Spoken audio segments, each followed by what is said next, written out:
I don't know if we're live, but we're looking to be live. The second this gets going, I can... Here we go, baby. Here we go. I hope I can hear this audio. I'm live. I'm live now. Alright. Okay. Yeah, I know I'm live. Alright, yeah.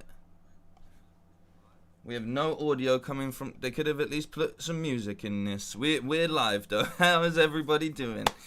Just a little bit of a day stream. I'm here for the Crash Bandicoot... Crash Bandicoot gameplay footage. That's what I'm here for today. It's Summer Games Fest. A little bit of a live stream because you can't hold some of these conventions with everybody, you know, being in the midst of a pandemic and stuff. But hey, we're here and we're going to be watching it. So... I hope it's good. Really, really hope it's good. Leave me a little hello in the chat if you're with me. That would be nice to see. We're just going to get this warmed up. We've obviously got The Last of Us 2 later on this evening. But, hey, man, I put on my little summer shirt for this shit. Get the vibes right. Where's the collar not right? There we go. It's on them. Hey, don't be doing that, man. Don't be doing that. It is on them. It's literally on them to get this going. Just gonna close that. See how we're all doing. Everybody. There's no sound. If there was sound, it would be playing right now. Bit sad that... There we go. Alright. Alright, we've got a little bit of time. We've got a bit of time. Got a little bit of time.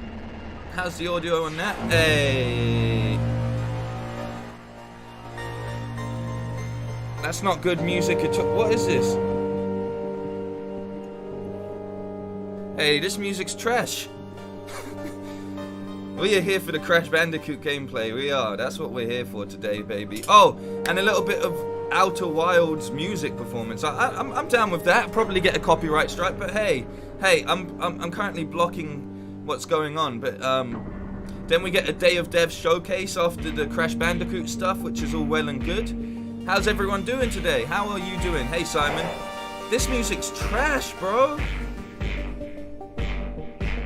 This music's legit trash. I'm not even being a hater, but like...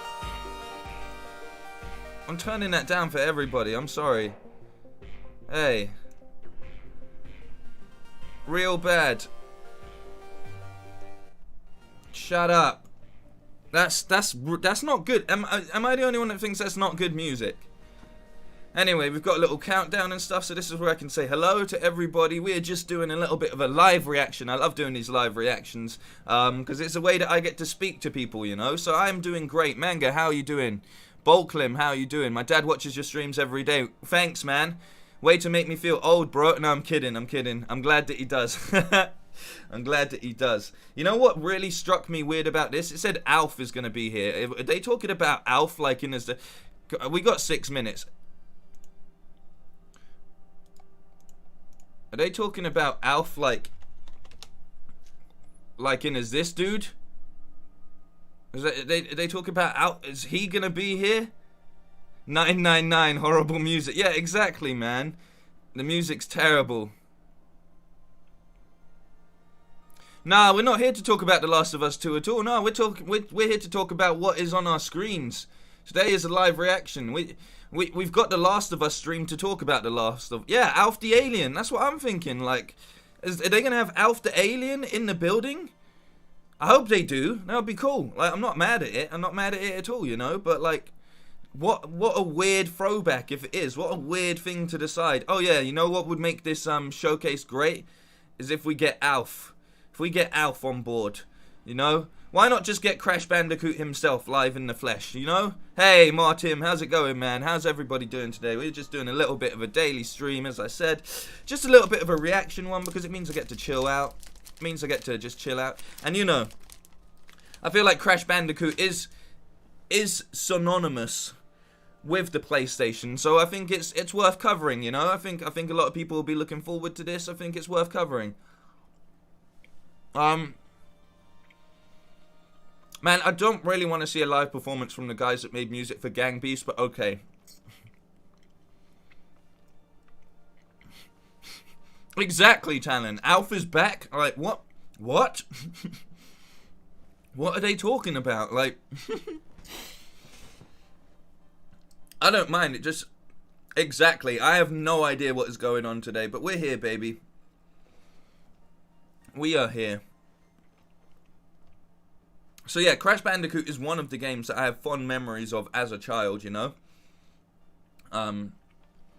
So... Cats. Hey. Let's not even talk about cats. I mean... You got a feel for cats. Did it drop at the start of the year? I swear they were going to re-release it, but then all this pandemic stuff happened and they just had to take the bomb. Like, they just had to take the bomb.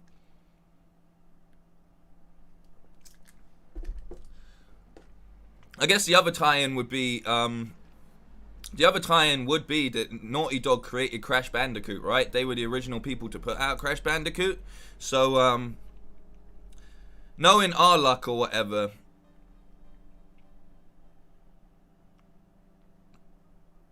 Knowing our luck, like, you know, Crash Bandicoot's probably not going to make it past the start of the game. And they're going to introduce, like, you know what I'm saying? Like, they're gonna give us the perspective of the professor or something. We're going to have to play as the professor. I can't even remember what his goddamn name is. I haven't played Crash since I was a kid.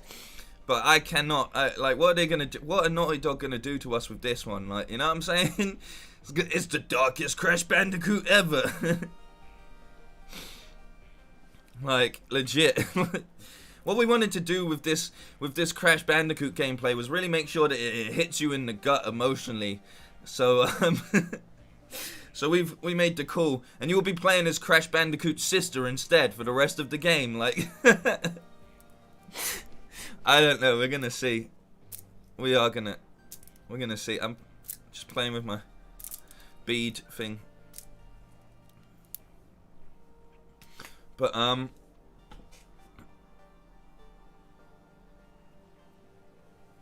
no, exactly. So we'll be interested to see. I was just making a joke more about, imagine if Naughty Dog was still, still involved in the Crash franchise. Like, you know? Oh, it would be impressive.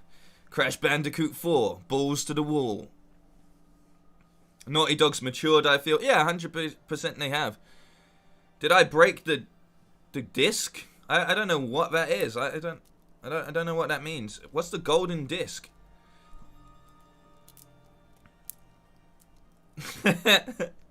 Yeah, but we can imagine, we can dream. Imagine Naughty Dog making a Crash Bandicoot game in this day and age. Like, the rights are with Activision now. Thank you for the update. There we go. So that will be interesting to see. Activision are well known for driving franchises not into the ground. So hey, we shall see. We shall see. Looks like we've got some music. There's a lot of music going on in this. There's a lot of music going on. I don't know who asked for so much music, but hey, we're gonna get some music. We'll get down. I got my summer shirt on. There better be some summer music, you know. There's a vid of a guy cutting The Last of Us 2. Yeah, I know, I've seen that. No, I haven't finished the game, so let's not talk about The Last of Us 2 at this point in time. Thank you very much. Black in the building, Angel in the building. We got Talon back in the building. We got Martin in the building as well. We got Reginald as well. We got all of the good mods. Not good, all of the mods are great. Like, all of the mods are great. We got Simon in the building as well, of course. Manga Mania as well. Aiden, how's it going, man? So much people. And then there's a name that I can't pronounce, but you're in the building, bro. You did a dab for the PlayStation. I respect it. We got 38 seconds to go. 36. We're doing a countdown. That's what I'm saying. The Crash Bandicoot Last of Us crossover would be amazing, man. But yeah, I have seen the guy cutting a disc in half. I mean, that's a bit stupid. Honestly, a bit stupid. You're just an idiot. You're just doing that for the sake of virality, and getting, you know, getting those views so people come along and go, I saw a video of the guy cutting it in half and stuff. Have I tried Maneater? I have not tried Maneater, no, but do you know what I have tried? I've got a GTA mod, and I use that, man. I use that. I be a shark in GTA instead. How about that? Here we go, baby. Let's get the sound back up. We are live. Alright, we're getting a musical performance right here. So that's my copyright strike straight away, probably, right here. Yeah, make your breakfast, get your snacks. Oh wow, they're gonna have to do a quarantine music performance. Here we go. Aiden, how's it going, my friend?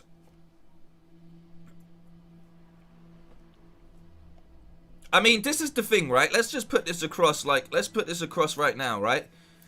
Why can they not get better cameras out to these people to do these live streams and stuff? Like, I understand that the world's in chaos or whatever, right? But you can send a camera, like a 4K camera, a 2K camera, something, a 1080 camera, anything that's not a webcam, you know, ideally, anything that doesn't look like this, and maybe tell them how to light it up a little bit and stuff. Like, I've seen so much content come out in this past, like, I've seen, you know what I mean? I've seen so much content come out, right?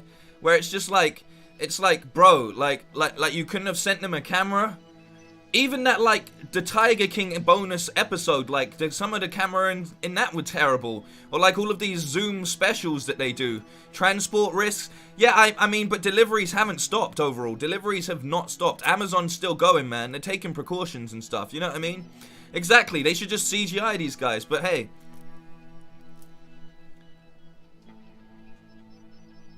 I'm not mad. The music sounds cool. This sounds really, like, this is cool. This is cool. I'm not mad at it. I just, like, you know, give him a good camera. I guess it's about the music and stuff, but I mean, look how pixelated that is, and look how crisp my face is in comparison. Like, if I can do this from my own home YouTube stuff, then you can definitely get a camera that's worth, like, going, like, do you know what I mean? Like, I feel like you can, that's not a massive complaint, but I just think it's very, very lazy that these people want you to watch their stuff, but they don't want to put the quality into the stuff a lot of the time. That's just my opinion. I'm also talking as much as possible, so it seems like we've edited over this. Can I turn it up? Yeah, of course I can turn it up. Sorry, man.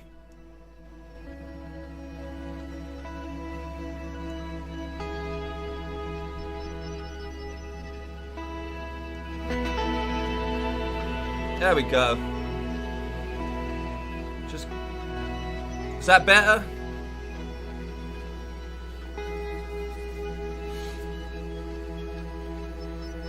Yeah, poor planning, man. But they still want that money.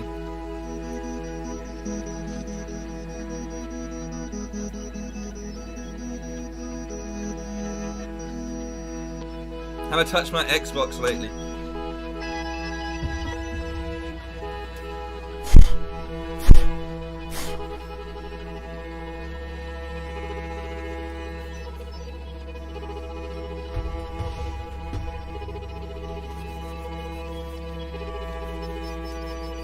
Four o'clock, I believe, is the Crash Bandicoot reveal. So we got like 20 minutes of these guys just jamming in their bedroom, which is fine. The music's really nice. This is David Tangney, and we're about to play some Outer Wilds. All right, let's do it, bros.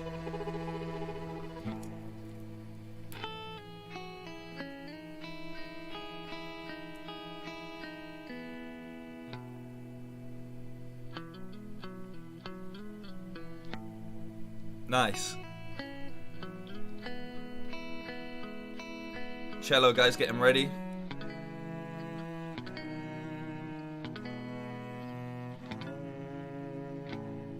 Yeah. Yeah, I like it. I like it. It's nice. It's nice. It's nice.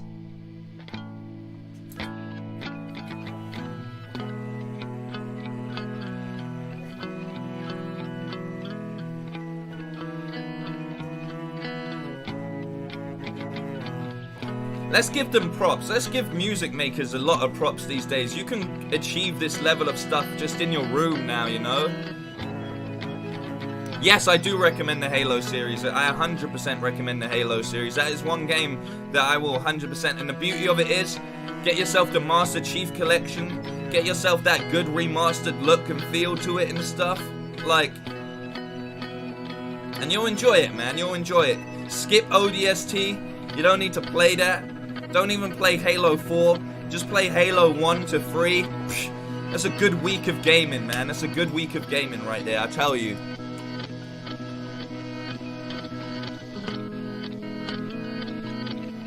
Hey Sabrina, hope you're doing well. Hey everybody that's in the chat right now as well. Good to see you all today.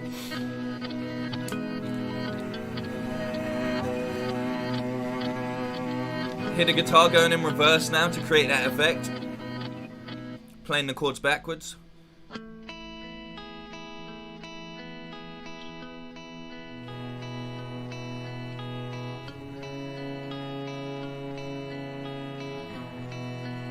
Yeah, I like this, man. Like, you know, hey, you can play. Hey, Halo Reach. I don't know, man. I don't know. What is the last game you played on my Xbox? I played Overwatch because I was playing competitively. So that was the last game that I was playing on it. I really want to turn it back on because I'm like plat on there, but it's what it is.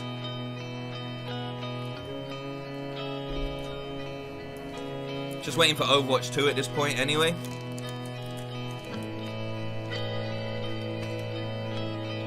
Whew. You know what would have been better, right? Not better, but maybe if you just showed us some nice like concept art and background art and all of the kind of scenery and stuff like that. I think like that would have added to the sense and feeling we'd get.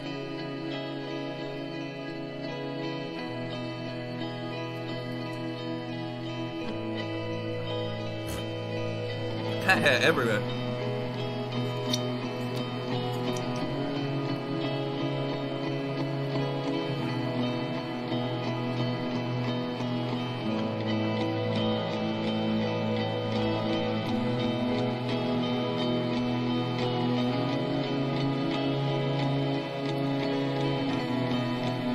I like it a lot, man. I like it a lot.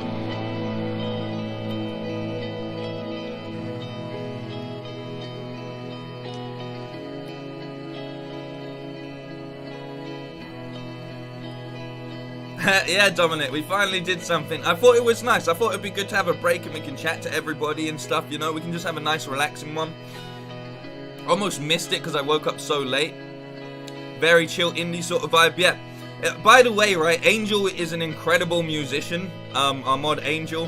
He's actually multi-talented across the board. He's just a born artist, like, that's the best way to put it. Like, he's so multi-talented as well, but as a musician, incredibly, like, always impressed me, man. As an artist, always impressed me as well, like a little artist as well, but hey, just putting that across. So if he's appreciating the musical vibes, you know that's a good sign of approval right here. It's like watching a couple of guys jamming in their bedroom. Yes, it is. Like,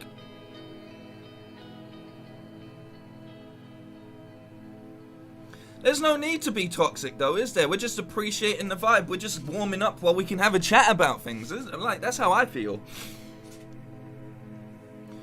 Bro, if you want to know what Halo does best, right? What Halo does best is inspire generations of first-person shooters and sci-fi alike. Like, that's the best thing that it damn does. Like, let's put that across. It's in that same level as, like, Doom and stuff, right? Like, 100%.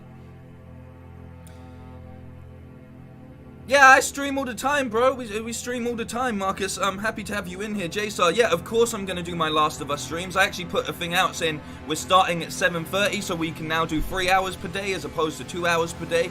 So, yeah, we're generally going to keep doing it. Of course. But today is not about The Last of Us. Today is about the Summer Game Fest. You know, we're just enjoying this vibe, this music right here.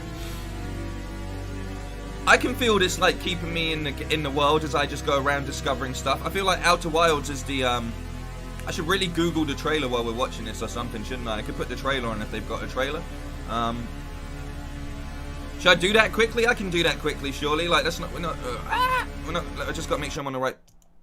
Sorry, guys. Didn't mean to do that.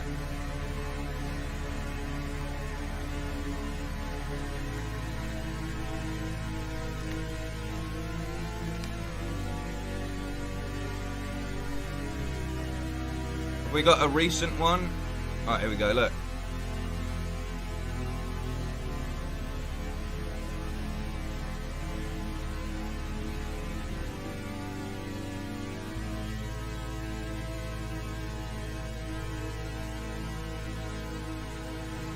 Now I'm getting a feel for it, you know. Now I'm getting a feel.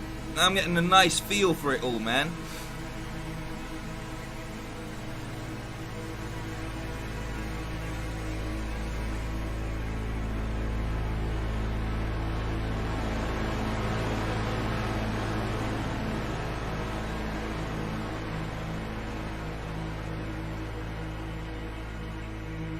Hey Marcus, thanks for coming through anyway. KSI was in his recommendation. No, I don't think that was the real KSI yesterday, but you know. There we go. You see that? That was like a nice little. That was like a nice little feel to it, man. Like.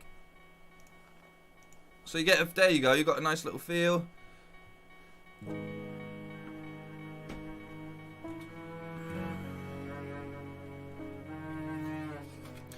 Look, fuck Halo 4, man. The trilogy ends where the trilogy ends, right?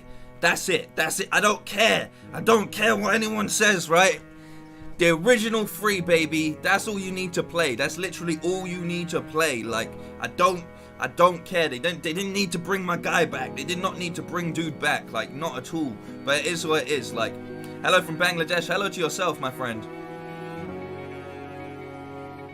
Bro, if you want to just do a Halo stream, go ahead. But I've given you my opinion, man. I don't give a fuck about Halo 4. Fuck the ending of Halo 4, bro. The ending of Halo 3 gave me chills, bro. I'm riding in my Warthog. Like, come on, man. Halo 4 sucked because of the enemies alone. Like, I couldn't even be bothered for it. Like, legit. Don't take away everything you built up. Exactly. Halo 2, baby. Halo 3. We're talking about the classics. We're talking about masterpieces. We're talking about when Bungie was completely involved and Bungie had their vision that they wanted to deliver, man. No, I don't like football. You must like football. If something gets recommended... If something gets recommended, that's usually down to what you... Are playing, right, and the stuff that you're watching. It's not really what I'm doing, I don't think. Exactly. It's all about the games, right? It's a perfect trilogy. It's a perfect trilogy. They get everything across that they need to get across and stuff. If you want to go play another game within that, like I said, you don't have to, but go play ODST. Like, go play ODST. It's a fun little extension of it all. But if not, what we're not going to do is talk about Halo for the entirety of this stream. Hey Brandon, I hope you're having a good day as well. I mean, yeah, this music's really relaxing, isn't it? It's good music. It's good music. Hats off to these two guys as well, just creating an entire soundtrack for a game. Like, you know, like, come on, man. That's admirable right there. That's really good stuff. I appreciate the artsmanship and the craft right here.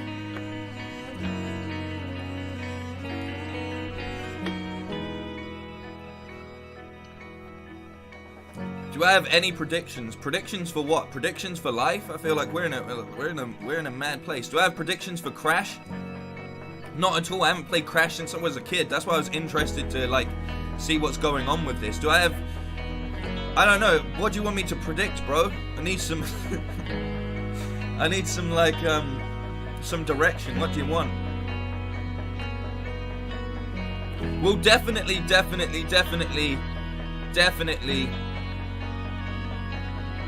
I tell this guy to play the trilogy and he's telling me he's going to play Halo 4 for sure. Do I have predictions for games in this? What's the lineup in this? It's just Crash Bandicoot, right? And then some more music, apparently. I believe. I'm not sure. I'll tell you something that I am very interested in, though, at the moment. Is the volume level okay and stuff? Is the volume level all good? But, he's getting out the bongo. No, it's a banjo, okay.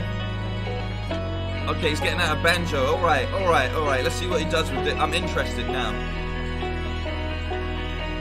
It's got me fully invested. I wouldn't have predicted he was going to pull out a banjo, I'll give you that much.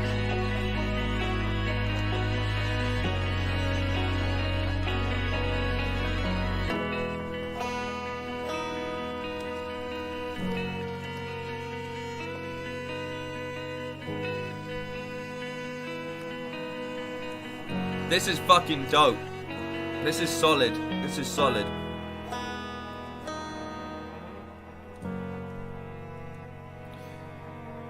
You know what the best Crash Bandicoot is? Crash Team Racing, bro. Crash Team Racing is the best. It is.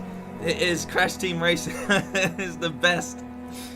Because I never had, like, Mario Kart, right? So that was it for me. That was it for me. I'm gonna play Uncharted soon. I'm a bit wary about playing Uncharted. I feel like we'll play Uncharted when I get to, like, not a dull point, but we've got like 4 games to get through. It's a lot to get through. We've got Horizon Zero Dawn to get through, and we've also got Ghost coming out in July as well. So we've got a fair few games that I'm going to be playing at this point in time and stuff.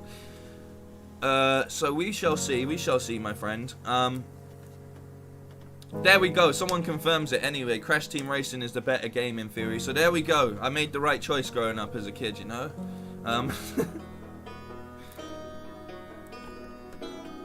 He just gave us a little look to camera. Look at him.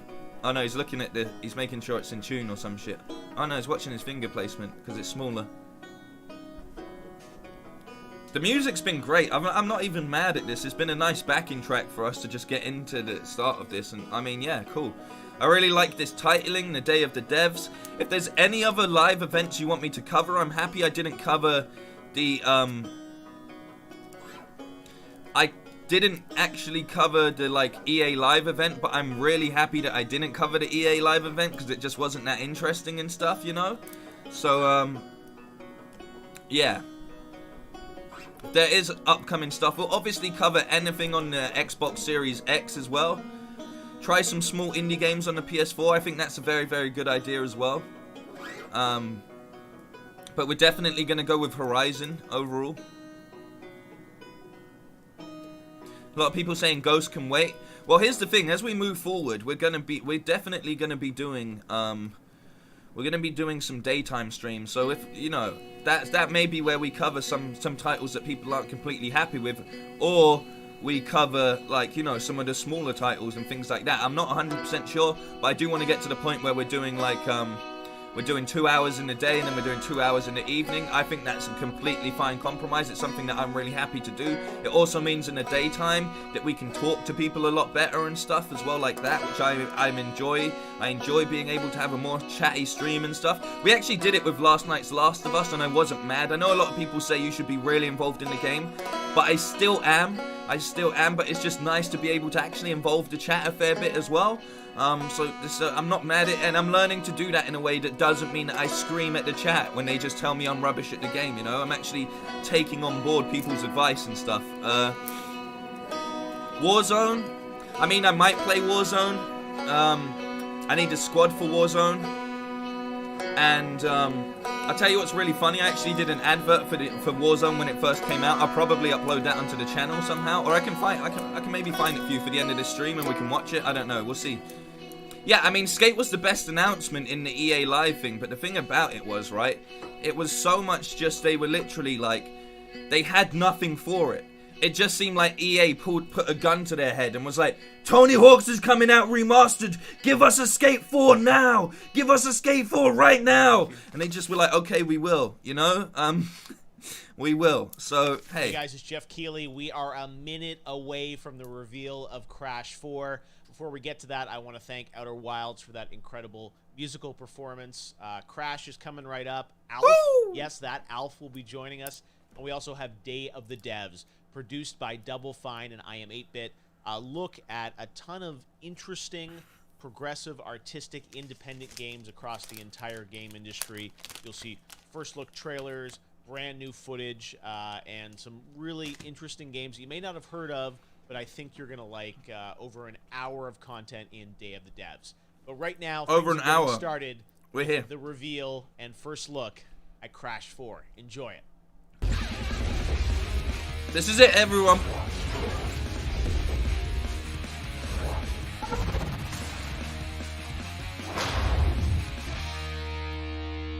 Hey guys, it's Geoff Keighley. Welcome to Summer Game Fest. We've got a great show kicking off this week for you. I'm really excited to be doing yet another week of video game announcements. Your camera quality is trash, bro. What is that sound outside? I've got an extra special package for Geoff. Geoff Keglegs. I'm just messing with you. Geoff Keighley, come on out. Not this again. I'm in the middle of a live stream right now. This guy always crashing my important shows. I'm gonna see what this is, but let me tell you, it better be worth it.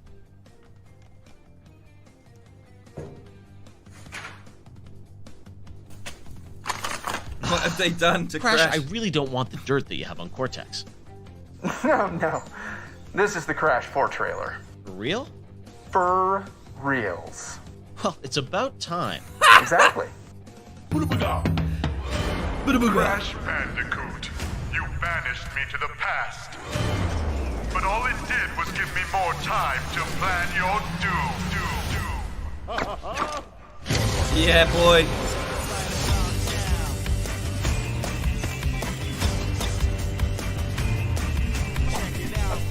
All right. Okay. Okay, grab Crash.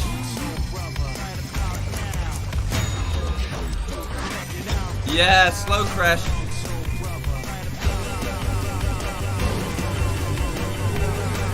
Run, boy.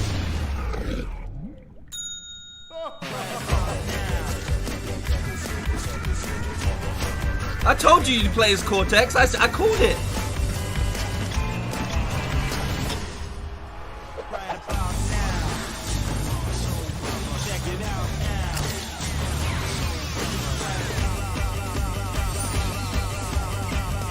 Yeah.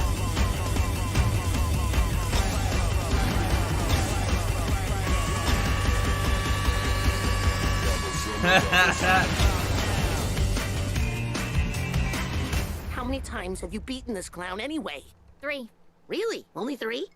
Funny. Seemed like more. Okay. That's right. There's the big news. Crash for a brand new Crash game. It is coming this October.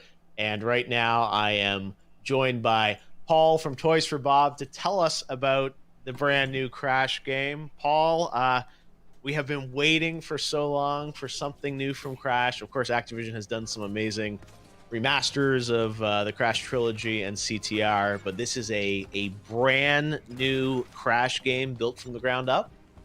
I will That's 100% right.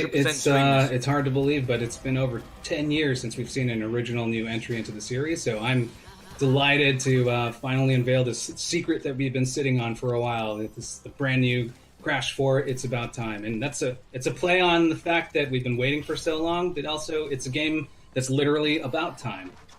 Yeah, I want to get into it because the trailer is filled with so much information. I mean, you know, playable Neo Cortex, Coco, Crash, but I'm curious, like, what, you know, you guys had worked on, you know, the remasters of Crash, but now to start with a new game, there's, I'm sure, so much trepidation about, like, what's going to be a worthy, you know, follow-on, calling it Crash 4. How did you guys approach this? Like, what kind of game did you want to build? See, this is a perfect daytime I guess stream. the first Like, this thing is what I is mean for daytime streams. We asked ourselves, where did we want to start? And though technically this is the 8th game in this series, all of the fan reception that was coming out of the Insane trilogy, we wanted to go back to the original trilogy and start from that. We're deliberately calling this Crash 4 because we want to key it off of the original trilogy that was developed by Naughty Dog. And that was certainly a high point in the series, both critically and commercially. And so that's where the events are going to key off of. We're starting right at the end of that when Dr. Neocortex, Entropy, and Uka Uka have been banished to this distant planet. And they finally found a way, after many fruitless attempts, they've found a way to break out. And in doing so, they've torn this gigantic hole in the universe, Right, and expose the fact that there's a multiverse. So it's going to be up to the Bandicoots, Crash, and Coco to restore that order by reuniting the 4 great quantum masks. The gameplay style, I think, you know, a lot of people were probably wondering, hey, Crash in 2020, how much of it is, you know, the more linear, you know, classic Crash levels, and of course now, like, people wonder, like, is it an open world Crash game? How are you doing it? Like, tell us about balancing kind of the old style of gameplay, which is certainly not broken. We love it, versus the tendency to do, you know, new styles of gameplay. Based on the trailer, it looks like you're being kind of still faithful to the original style of Crash versus making it some big, 3D open world. But is that correct? Like, how did you approach the actual style of the gameplay? Yeah, that's absolutely right. I think what we've heard was that people have found that style of gameplay to be really refreshing to return to. And so we wanted to key off of that. And when we observe some of the other games and platformers and how they've evolved over time, you're totally right. They've gone to a place where they're a little bit more open in nature. And as a consequence, the challenges and things that you interact with are a little bit more sparse and spread out. It encourages exploration, and maybe there's a little bit more focus on collection and combat. But when we think about classic Crash gameplay, it's dense and it's focused, and it's really the streams of hazards and the challenges, the platforming challenges, they come and there's almost a rhythmic quality to it and how reliable it is. And I know that for me, when I learn a level and I understand the nuance of the timing and the placement of all the different hazards, you can enter into a sort of flow state when you understand that kind of musicality.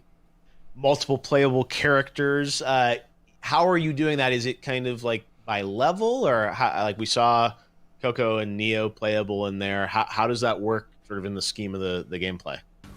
So Crash and Coco, you're going to be able to choose between them at any point in time, and they share the same moveset. Over the course of the adventure, you're going to encounter some new friends, some familiar faces, and you're right, there's going to be some new playable characters. We're teasing today Dr. Neo Cortex. He's got a completely different moveset from Crash and Coco. Called it! So where the Bandicoots kind of barrel through and they've got the ability to spin and slide and belly slam, Dr. Neo Cortex is he's a little bit more of a cerebral character. He's a mad scientist, he's got inventions, and he relies on his intellect. So he's got a ray gun that he carries around with him. And that ray gun has the ability to transmogrify hazards and enemies into platforms. And he can choose between changing them into a static solid platform or a bouncy platform that gives him access to higher elevations. So his gameplay and the levels that are built specifically for his moveset is going to be a completely different flavor. It's going to be a little bit more strategic, a little bit more cerebral.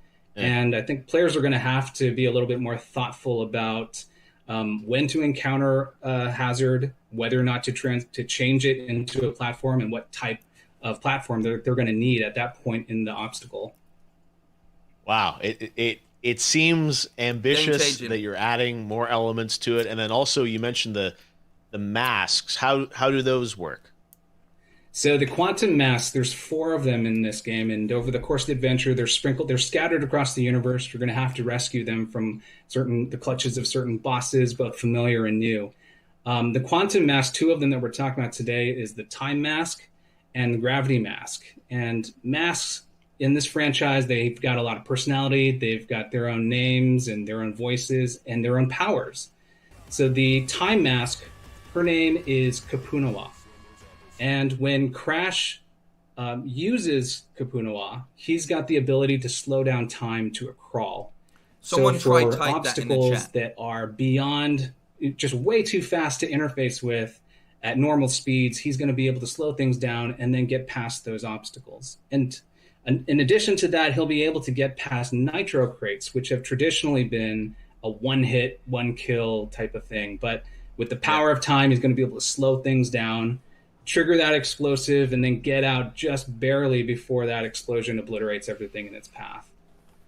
The second mask is the gravity mask, and his name is Ika Ika.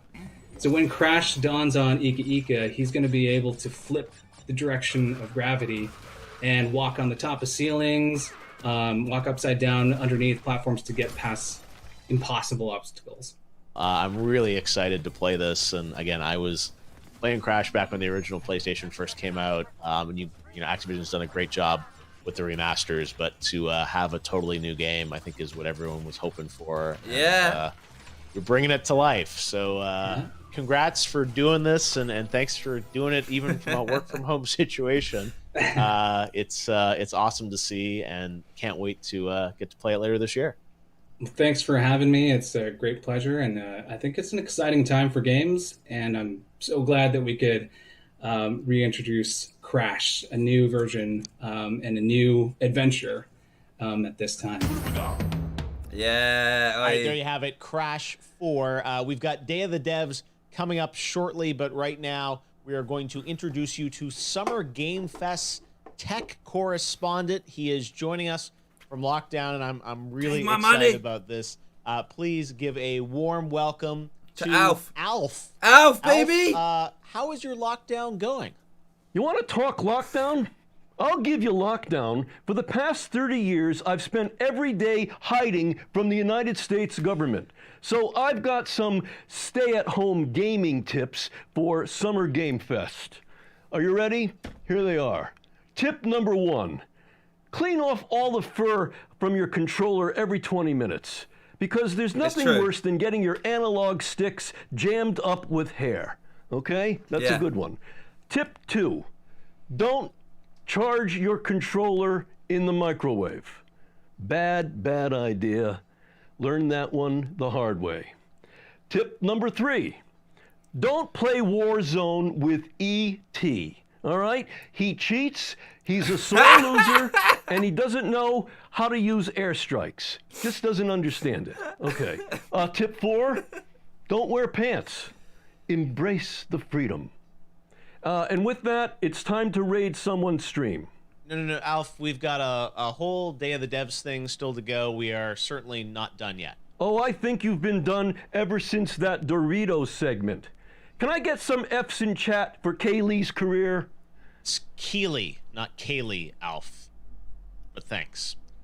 Summer Game Fest tech correspondent, Alf. Thanks for joining us, Alf. They got Alf, baby.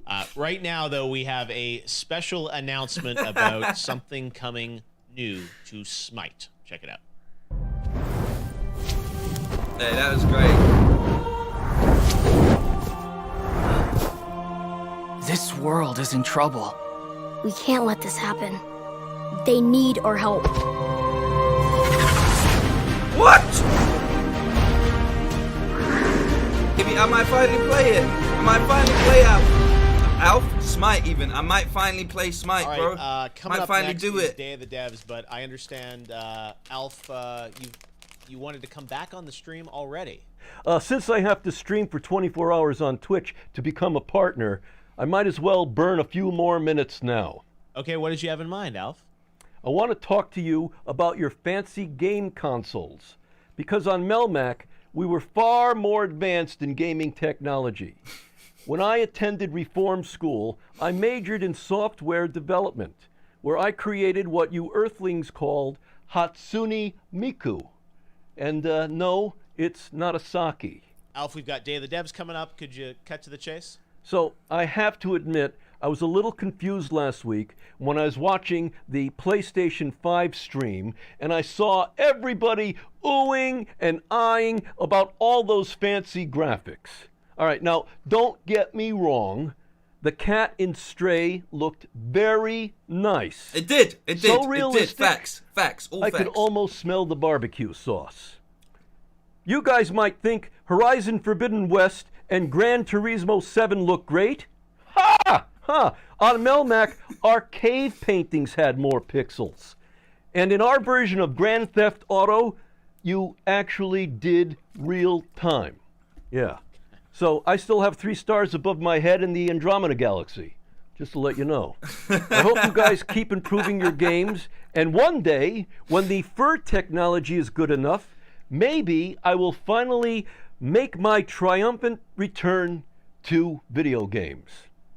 Now, if you have any ideas, my DMs are always open, at least as soon as my account is unsuspended. Now it's time for the Day of the Devs Developer Showcase, looking at a series of inspiring new independent games. Enjoy the show and the rest of Summer Game Fest. Why is Alf here? What are these spider webs on here? Well, they're dead spider webs. And then I'm starting the video. So I'm starting the video, so you don't start the video. These might be good. Saying this at me so I can do the clap. Okay? Got me, man? Ready?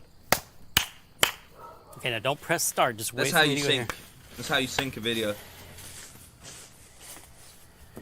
Okay, ready? Yeah. Okay. That's why it's called a clapper.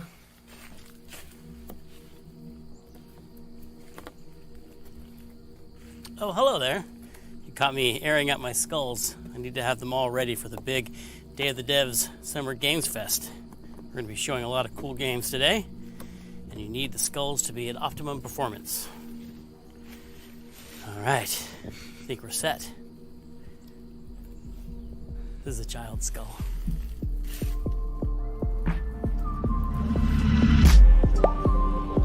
Dark.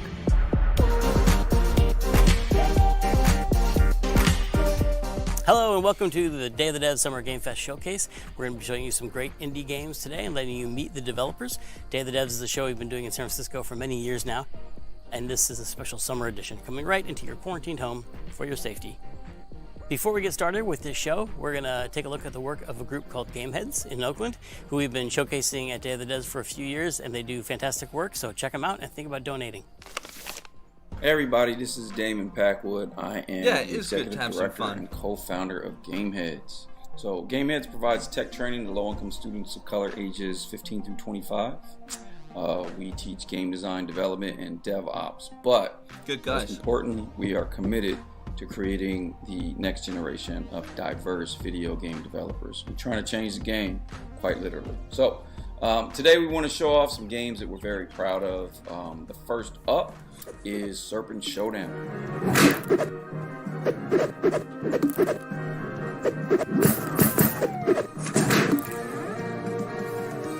Battle Snakes. Showdown is a lighthearted 3D arena fighting game. It's created by a group called Persuasion Games. They're headquartered at USC.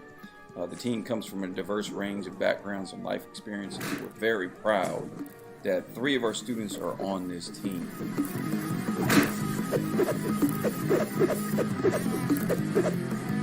Come on, Green Snake, you got this. You ain't even got armor on, baby. Come on.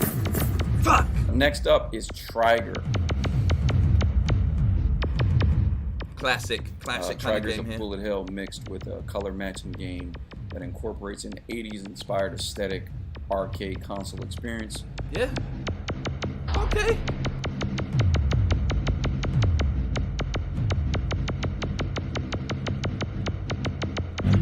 Oh my, that's too much for me. This was developed by one of our students, Joseph Hooker. It's an excellent game, plays really well, looks really dope, and it's obviously a lot of fun. So be on the lookout for that one.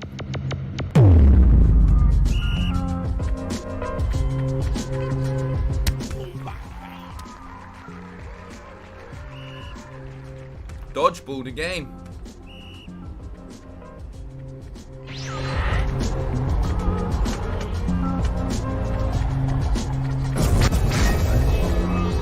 Out of here.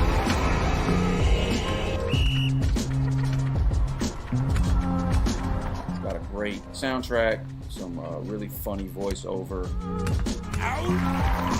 Yeah, not one for epileptics, that last game. Shout out to Tiati Suarez, Jovan Smith, Xavier Ward, Yaku Herring, and Tabari Davis. This beat's sick. I like the dude with the afro as well. Representation in games is very, very important. Let's go. So that's it for me. Be on the lookout for more information on these projects on our social media or on the social media accounts for the projects. Also be on the lookout for our showcase coming up in August. We should be announcing that in the next couple of weeks. Finally, if you're interested in getting involved in the program as a mentor or as a student, you should find more information on that on our website. That's awesome. That's it for me. Thanks. What a really good project. You're going to want to turn up the volume for this next one. It's from a developer called Beethoven and Dinosaur out of Melbourne in Annapurna Interactive, and it's just plain badass. It was created by a real-life rock star with a penchant for studded jackets named Johnny Galvatron. It's epic, it's personal, it's just so fucking cool. Seriously, turn up the volume. You will not regret it. Turn the volume up.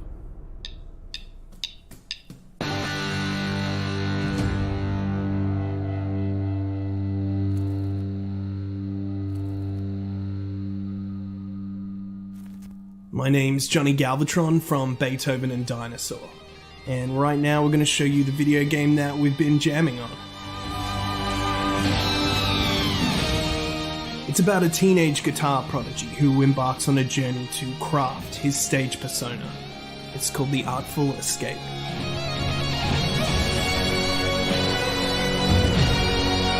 Nice. Stuff gets pretty far out, but our story begins on Earth there's a squirrel. In Calypso, Colorado, where Francis Vendetti is on the eve of his first live performance. Francis is the nephew of legendary folk icon Johnson Vendetti, who's kind of like this universe's Bob Dylan. In these opening chapters of the game, we're introduced to Francis's hometown, the staggering legacy of his uncle's fame, and the impossible expectations of his fans. Yeah, it does look cool. This looks cool. Many of the townspeople have opinions, even memories, of Johnson Vendetti, and they'll offer you advice, history, and ill omens.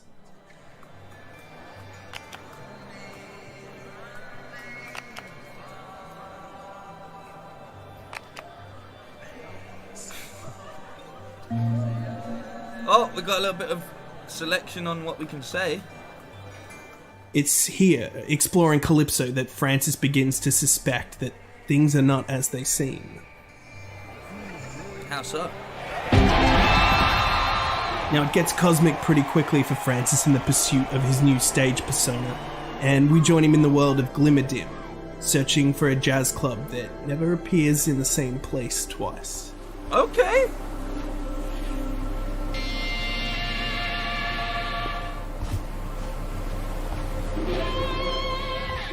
Out in the cosmic extraordinary, Francis can jam on his guitar at any time, using it to hover through the air, knee slide down slopes, and interact with a musical world. This is cool. The different dimensions of the Artful Escape are alive with creatures and foliage that will harmonize with your guitar.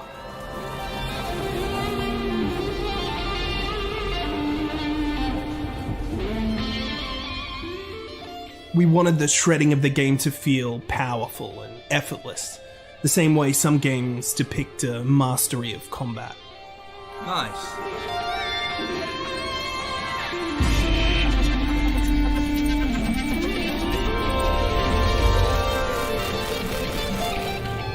Francis uses a musical language to communicate with the interfaces and creatures along his adventures, sometimes with jazz club owners like this.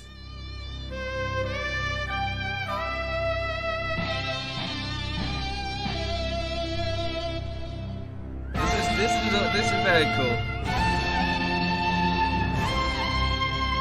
Yeah. And sometimes with staggering cosmic wild things.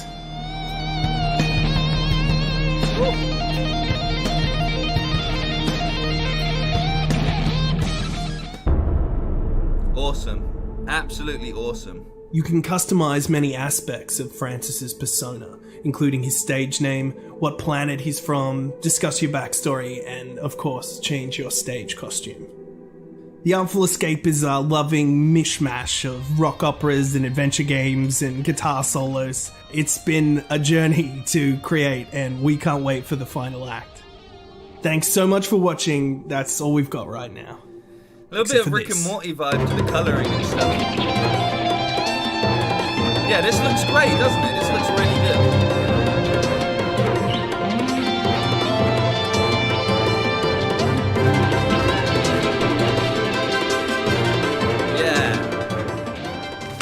So we've been curating Day of the Devs for 8 years now, and it's been amazing to see the growth of the indie scene since then. And I think you'll see that here with this next game from Frozen Byte, Starbase, and it's like an amazing, huge, gigantic game. And I think you'll be very impressed.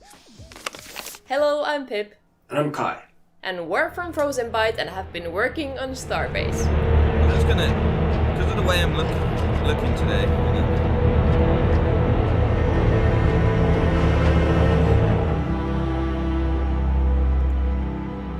There we go. Starbase is our upcoming space MMO, set in a universe of vast scale, where MMO? everything is fully destructible.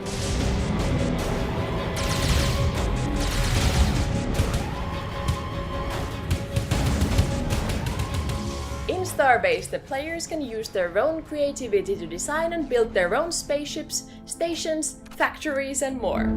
Since the smallest building unit is a single bolt, even the small ships are made of thousands of parts, each with their own detailed damage model, which makes building, designing, and repairing a truly creative process. So Space Engineers then, right? Space Engineers. It's based on a hybrid of voxel and vertex technology, which allows the players the ultimate freedom to both create and destroy in ways where every single tiny detail matters.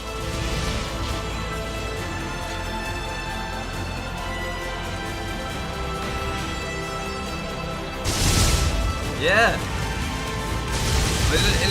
This looks really good. However, damaged ship controls don't necessarily mean that the journey is over.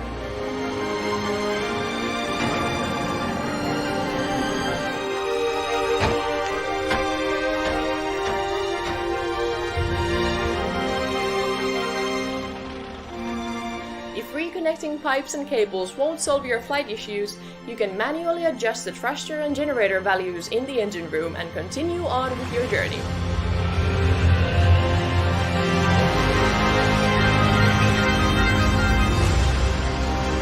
This is cool. Since Starbase is an MMO, player interactions play a big part of the game's experience. You can build and design ships together, sell your designs to others, go on a mining trip. Yeah, this is a lot like Space Engineers, but I'm not mad at it. Or attack somebody else's ship and steal their cargo. Yeah. Like, who wants to form a federation? You can form factions, build huge capital stations, and engage in massive fleet battles and try to conquer the universe together.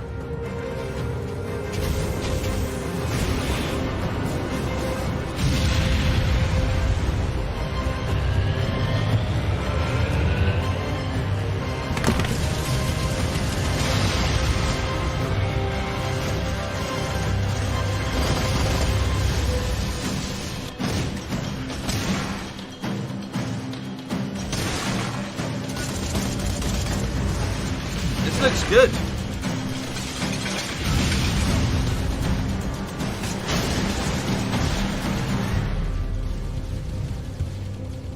Hey everybody. The Starbase universe is infinitely expanding, and players can venture out to discover stations, asteroid fields, wreckages from previous battles, and they might encounter fellow travelers or even unknown dangers.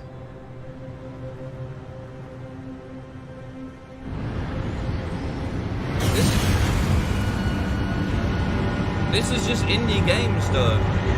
These are indie games. How can you be mad at that? Like, it's a mixed batch. You never know what you're gonna get. You can even try your luck at being the first one to reach one of the faraway moons.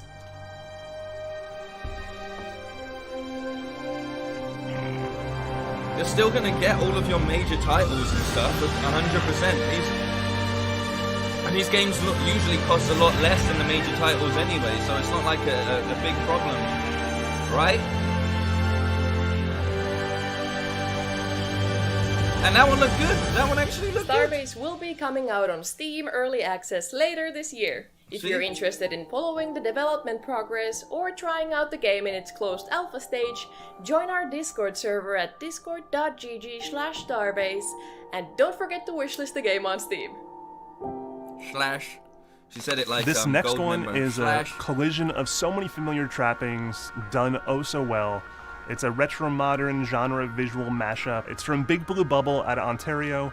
It just features some of the coolest, most beautiful sprite animation you've seen in a while, especially that boss battle you're about to see. Ugh. It's awesome. Boss battle, baby, let's go. I'm Neha from Big Blue Bubble, and we made Foregone. Yeah, they're just indie games. There's nothing wrong with that.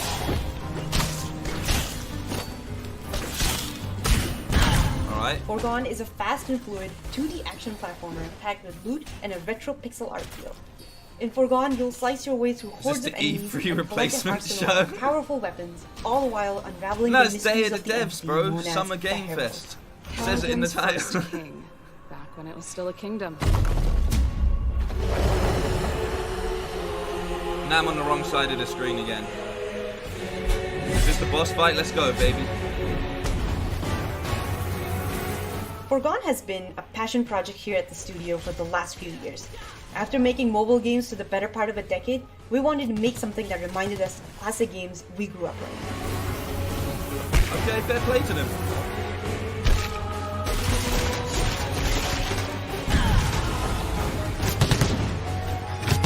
Yeah, just get the gun out.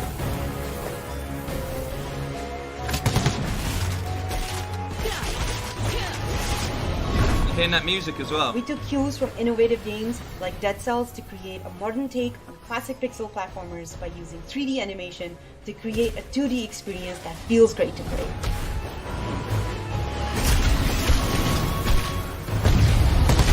Yeah.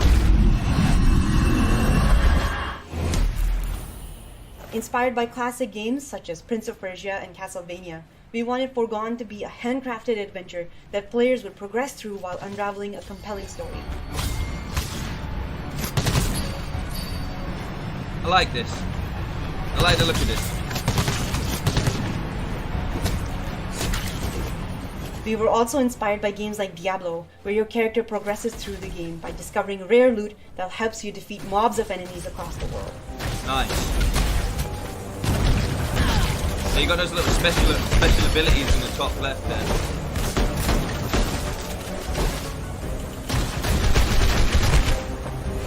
Pick it up.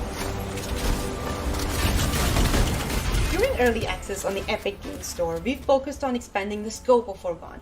Most recently with our June update, which introduces an all-new biome, the Creepy Catacombs, filled with new hordes of enemies and 2 new boss encounters. That's cool. It looks cool.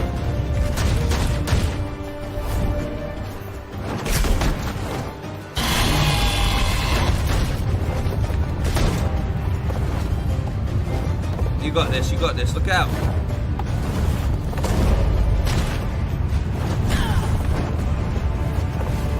Come on. Who's doing this demo? Is it me? They're playing like me.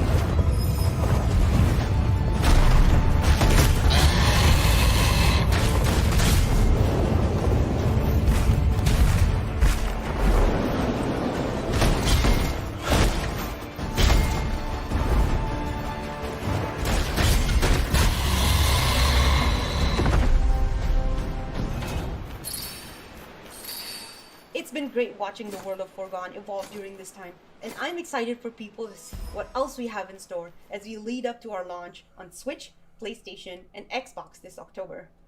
We hope you guys enjoy the game. Next up is a psychedelic, furious, art-driven platformer, which is a real meeting of minds from art to code to music. It's real fun to stare at the melty, trippy graphics of this game. Allow me to introduce you to Spinch. I love how much drugs all of these indie games creators are clearly taking, man. So much of this has just been trippy stuff.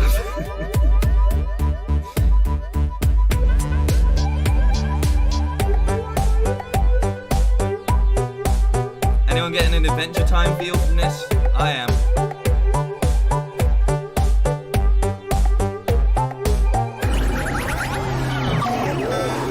Yeah, big boy Adventure Time feels.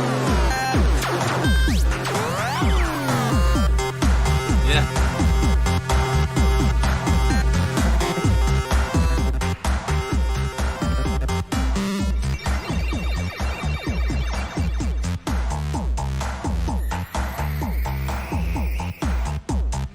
Run, Lucan!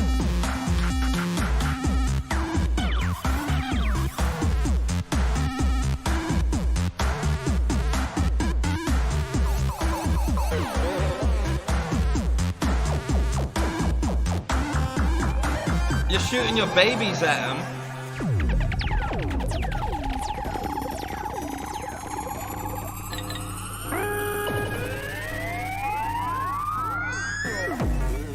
Hi, my name is Jesse Jacobs, and I'm the Oh my creator of god, that Spinch in wall. partnership with Queen Bee Games. Only drugs. Alright, let's beat Pangs though. Spinch is a psychedelic platformer game based on my artwork. You play as a Spinch, and you're on a mission to collect your missing babies. Put the slobberlot in the sleeve. Because it may seem cool, but Spinch babies are used as ammo against the bosses.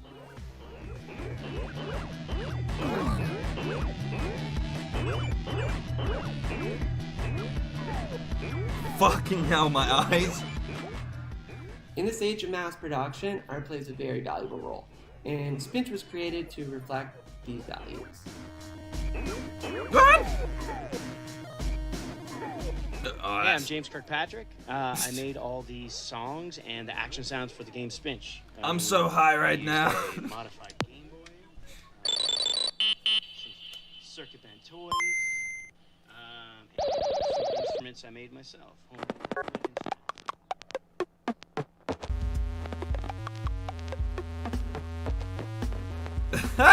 This is...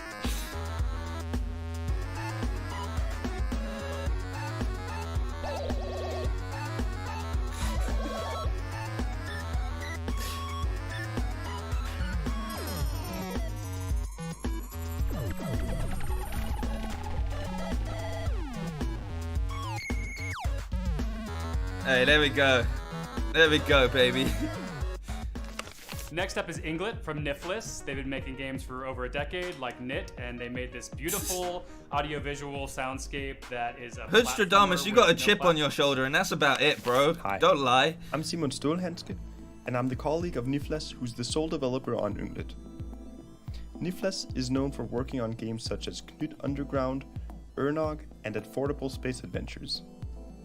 Both of us are from the small Copenhagen-based studio Triple Topping Games in Denmark. Spinach in for you. Spinach. Woo. In Inglet, you jump between bubbles that float in the sky like you're a space dolphin.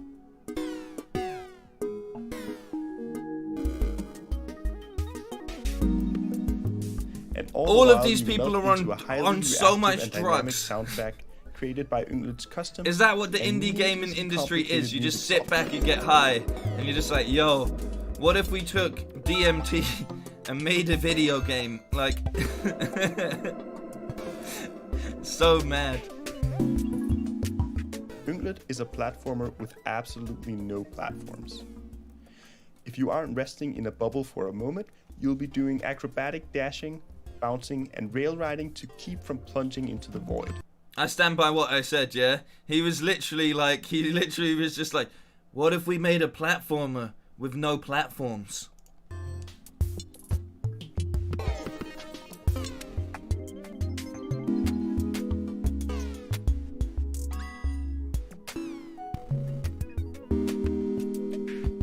Difficulty is fluid in Inglet.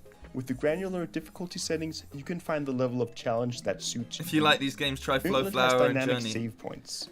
You decide whether to stop, take a little break and set a respawn point, I mean, or whether to blast. My drug-taking days are over. I don't know if I could handle these games. I feel like they would just shatter my mind. Hey, John, man, I hope it's going like... I've been gaming longer than you've been living, young man. I mean, I'm 30 years old, so like I've been around for as long as modern gaming has been about. Like, so if you're an Atari guy, then fair play to you. Inglet has Copenhagen blood in its veins. Each level in Inglet is based on a location in the capital of Denmark, where our studio is also based.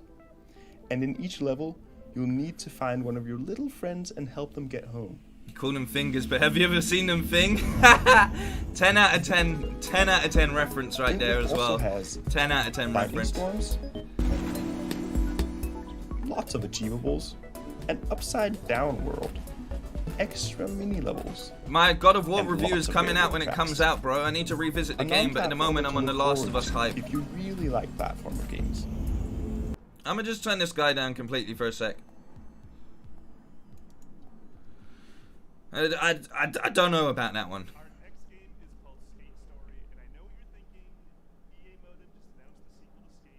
When is your God of War review coming? It's coming, man. It's coming. It's coming. That's all I can say. But it gets weird. It gets real weird. You'll see what I mean. Here we go. Hi, I'm Sam May. I'm a game developer here in New York City, and I'm making Skate Story. Skate Story is a game about skating down into the underworld. You play as a glass skater trying to reach the center of the underworld. The world of Skate Story is filled with beautiful architecture that sprawls out in every direction. There are 9 layers underneath New York City, each of them governed by a sentient moon. You'll meet weird characters like hooded demons or rusty frogs, and you'll talk to the moons in the sky. I'm trying to show skateboarding in a different I know, I've got great genes, don't I, Dominic? I've got great genes. Beautiful, otherworldly structures and kickflip over a forgotten god's statued head. This one. I grew up playing a lot of the classic skateboarding games, like Tony Hawk, riding around the warehouse in the school for hours, or Skate, or Ollie Ollie, or even new indies such as Session or Skater XL. This ain't Skate 4, it's Skate 4000. Is a weird mix between all of my favorite skate games. In Skate Story, you have to shift your weight before you do tricks. So, for example, in real life, to do a kickflip, you have to kind of position your foot over here before you flick the board to do a kickflip. Yes. So, I hope that in Skate Story, you actually see how it mirrors real life skateboarding. I'm liking this. I'm still working on the game, and hopefully you like what you see. Thanks for watching.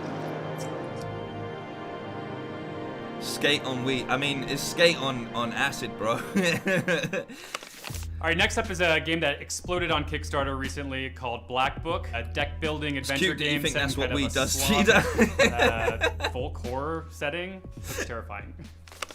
Hello, I'm Vladimir Beletsky from Martyoshka, the studio behind Black Book.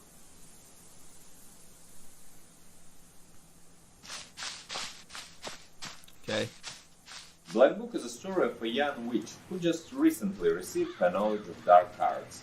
With her, you will travel across mythical, authentic landscape of 19th century Eastern Europe and encounter mythical creatures. I'm on board. Some of them friendly, while others not so much. On board. I'm on board.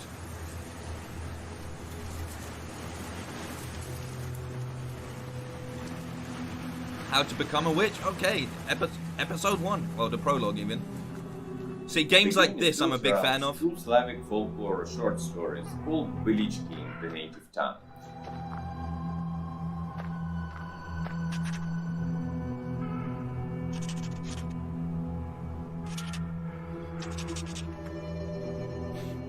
In these stories, people tell about Thank you, Sammy, man. Thank you very much. And demons. These stories, along with the real region of Cherdyn, inspired us to create a setting where people coexist and sometimes even meet with otherworldly beings, some of which were never before referenced in popular culture.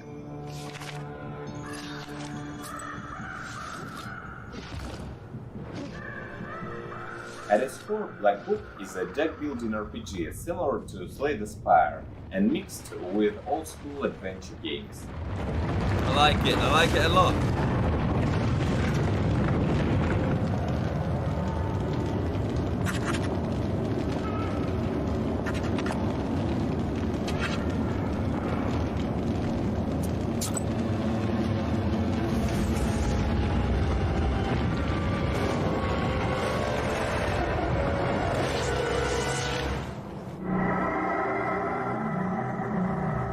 We took extra care to make sure that the core gameplay supports our narrative, and the narrative itself is as authentic as possible. I'm on board. I'm on board. I don't know what else to say.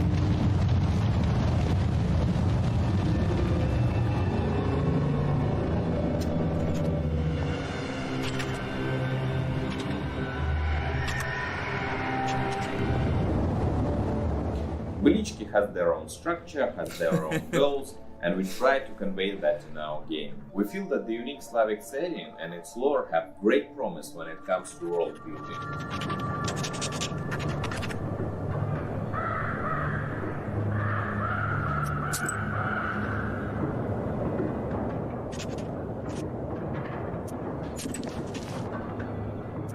We even went as far as to employ the help of professional ethnographers and folklorists to help us build an in-game encyclopedia and Belichka's adaptations. The genre of Belichki, as well as Russian folklore in general, are underrepresented in popular media. True.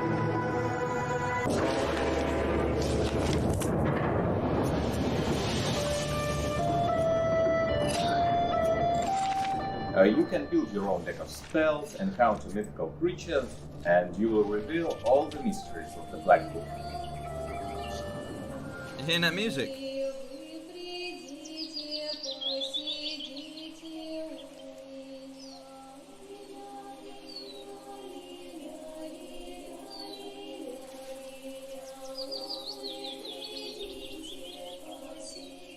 For us, Black Book is both a game and a cultural statement. We hope to show that niche folklore from all over the world can inspire, bring suspense and emotions to gamers even today. Yeah, nice. Yeah, exactly, Smog. Yeah, exactly. I really like that. I'm heavy into paganism at the moment as well, like researching the history behind it. Vegetable pals from being eaten by wee beasties from the outside. It's made by the Molasses Flood, who are really good friends of ours at Double Fine and actually helped us out a lot with Psychonauts too in the early days. This is Drake Hollow. Hey, my name's Forrest Dowling, and I am the creative director on Drake Hollow. And so you can see the dog quickly. This is Lou, who will not stop pestering me because she hears me talking, so she gets to sit in my lap for this. Drake Hollow is being made by the Molasses Flood, a company I co-founded a number of years ago, and we're best known for The Flame and the Flood, which was, our only title thus far. But I'm here today to talk about Drake Hollow. Everyone's right here. Nice. All right. Oh, who got the chest? Oh, who's getting it? Oh, it's the... Ooh, Wonderfuss. We call it an adventure action village building game. So I think today I'm going to head to the southeast. Gonna go try and find that lighthouse. When we started working on this, we had previously worked on a pretty hardcore survival game, and what I wanted to try is just making a game that explored a lot of the same ideas, but it wasn't so much about you surviving as it is about you taking care of something and helping it survive. It's a game about taking care of things, and that's where the concept of the Drakes came about. They're sort of the heart of the game. They're these kind of charming little vegetable goblin creatures that are kind of dopes. Like, they need your help. They need you to build them places to sleep and provide food to eat and entertainment for them. Okay. Seems like our Drakes could use a little more entertainment. Let's see what I can... It's not Fortnite, but yeah, exactly. Yeah, midway between that and a bit of Minecraft and such, Straight to the disco floor. Of course. Your favorite. But building stuff's a lot easier. Mm-hmm. Oh, are you gonna dance? Aw, yeah. So your job is to do all those things and to take care of them, and you can bring along your friends for RuneScape. That's a better comparison. Yeah, there we go. That's a better comparison. You're right. You're right. It's a really big part of the game. It's something that's been one of the pillars since we conceived it. All right, Tesla coils, do your thing. Okay. Side, little buddy. I like it. I like it. It looks good. It looks fun. Oh.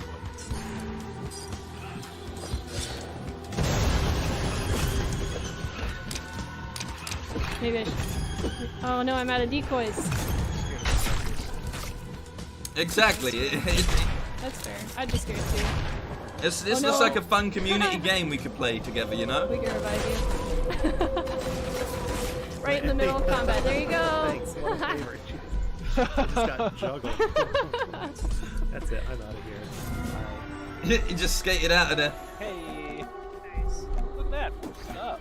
Oh yeah, he did go after the decoys. There's exploration, there's building, there's rescuing drakes, and there's battling monsters. So I hope you enjoy it. Lulu, it's not.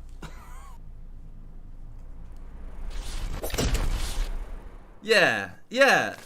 Retro throwback games are all the rage, but they are hard to nail. 8-bit, 16-bit era stuff, not all developers know how to do it right. But there's one in particular that we've been showing since the very beginning of Day of the Devs 8 years ago.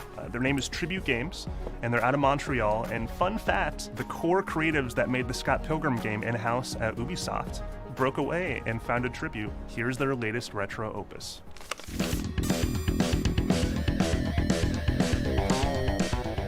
Hey everyone, my name is Frédéric Gemus, and I work as a designer at Tribute Games, and today I'm here to present you our latest game, Panzer Paladin. Massive weapons are raining down from the skies, releasing hordes of demons, and it is your job to travel the world and stop them from invading the planet. Today, we are visiting Egypt, where we'll be fighting Anubis, the weapon keeper of the region. Let's fight Anubis. Let's do it. And as you noticed, the game is boasting some pretty rad pixel art visuals for maximum nostalgia triggering goodness. In Panzer Paladin, you play as Grit, a giant power armor equipped with the latest technology. Grit is able to fight the demons by using their own weapons against them. As you fight your way through the game, you'll discover hundreds of different melee weapons. Each weapons fall into a different melee category, like cut or impact, making them more effective against different types of enemies. Each weapon is also imbued with different stats and spells. By breaking the weapon, you'll cast its spell. In that case, a sweet healing spell. As for weapon attacks, well, you can use them to do downward stabs and bounce on enemies, or do a rising attack, which acts as a double jump. Or you can simply throw them at enemies' face to deal massive damage. Nice. But watch out, weapons do wear down. Keep an eye out for your weapon's durability. See, my weapon broke, but no worries. There are plenty of weapons to collect all around the game.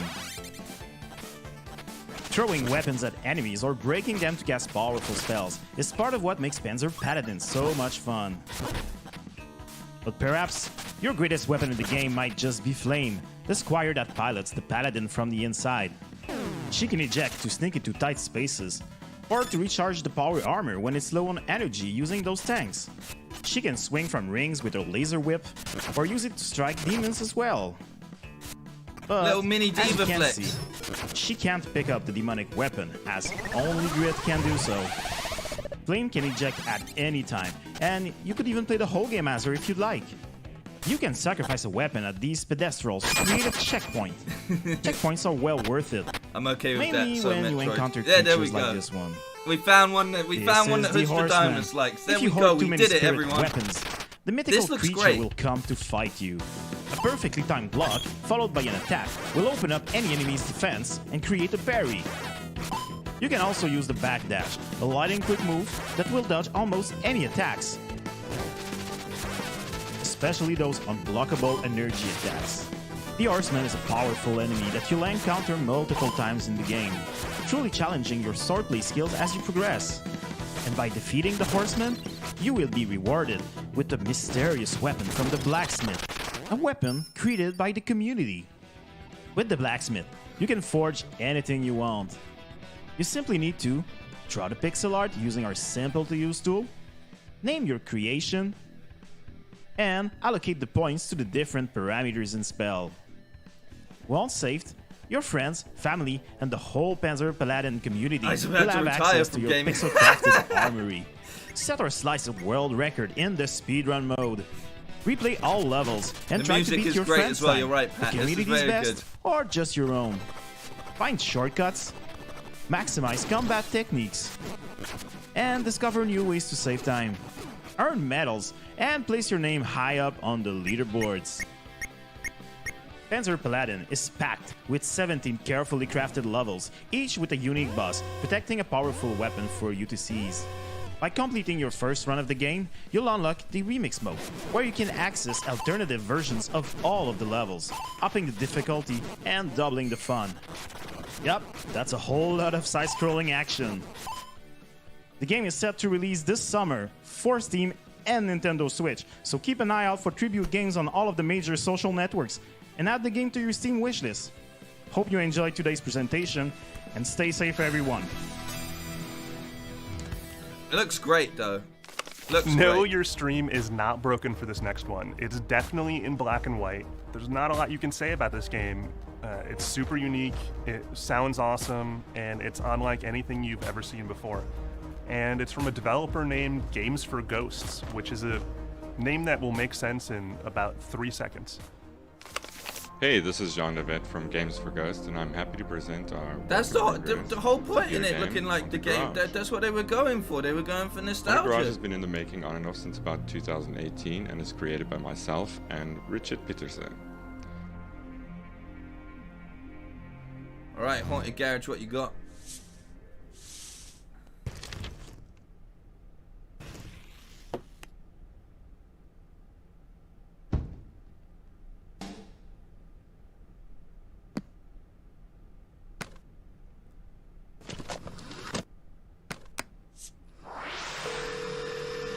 We are back in the 80s.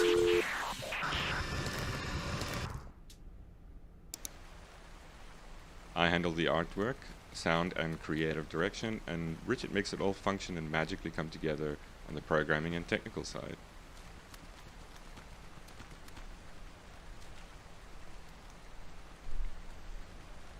Alright, this one I'm not sure about this one.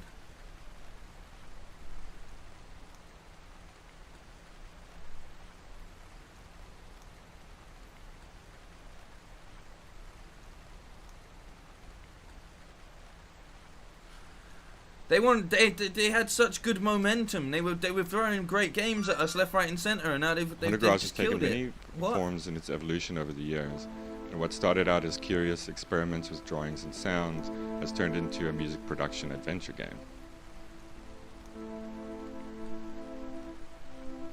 Taking inspiration from games such as Myst, King's Quest, Plug and Play to Samros 3, Richard and I eventually decided to put all our experiments under one roof, interconnect all these disparate audio-visual toys that allow you to create an evolving musical loop.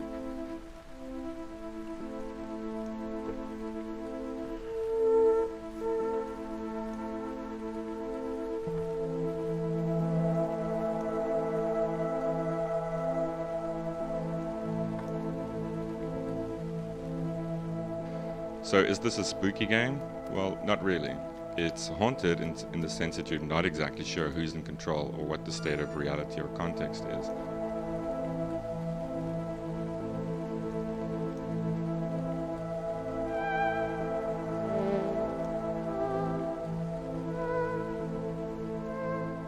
And Garage as in a place where dreams are realized.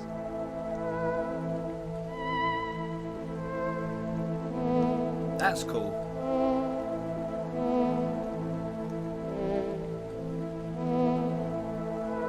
This is true art, says Sabrina. And practice. You're also creating your own evolving soundtrack to this strange little pixel adventure game, where you explore and discover new instruments and artifacts to add to your collection. Yeah, I'm not sold. The music's nice. The music's very nice. It's focused around the music. That's cool.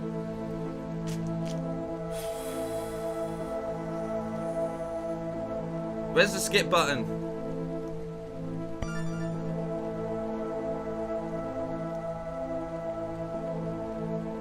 This game is definitely about making music, but it's also about puzzling over and manipulating these little contraptions we've designed to have limited functionality, but many variables and combinations.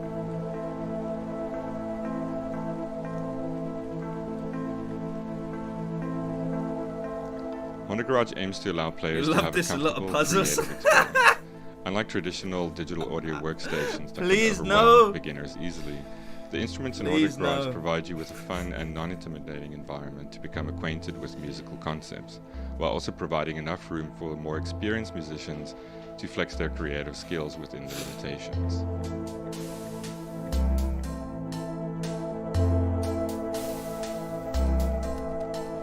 So far we have only really scratched the surface in terms of what we want to make possible. We have a substantial amount of devices, artifacts, and interactive vignettes that have already been designed and waiting to be implemented. Besides Adventure Mode, we plan to introduce other game modes that will allow players to construct and capture their own full songs and packaged releases.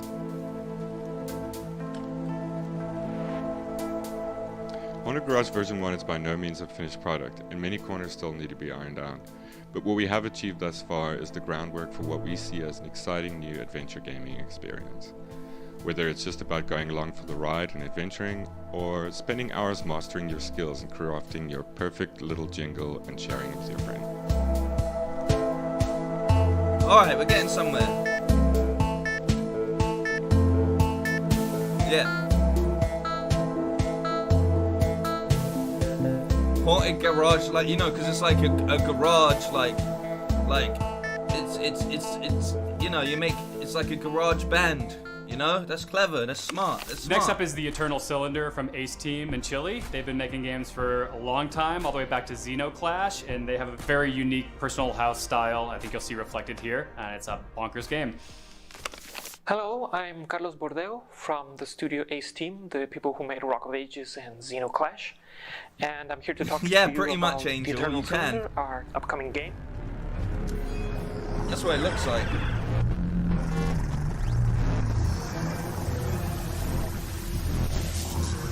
It's an adventure survival game, but very different to anything out there on the market. You play as these little creatures called the Trebon. They're like a family of creatures who are born in this very surreal and alien world.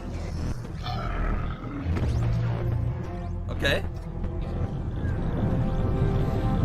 The main obstacle, the main thing about the game is that it has this huge cylinder which is crushing the entire world, destroying it.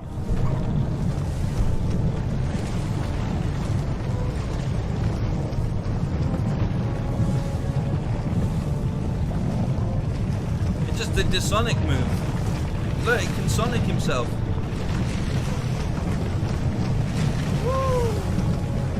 And you have to keep on moving forward and discovering about your family, your race, what's going on the world, where does the cylinder come from?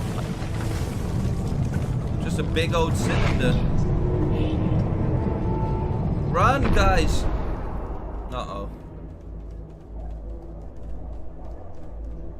Yeah, their trunks are hilarious.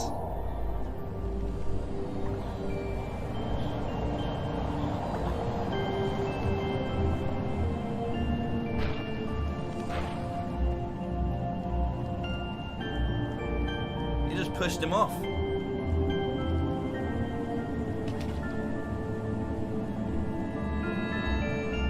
You see that big old Y? It's an Xbox game. This time, the discovery of a new statue and the knowledge it granted was not a surprise, but a welcome sign that there was someone waiting for the Trebon. As soon as they completed the trials, of course, as was only appropriate.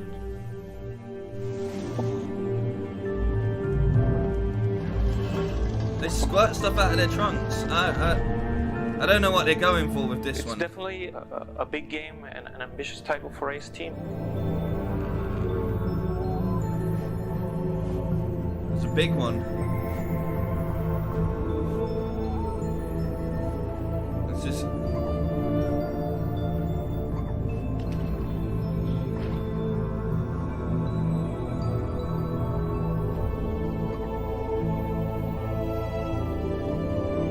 We really want The people to music is explore great. this world and looking forward to completing the project.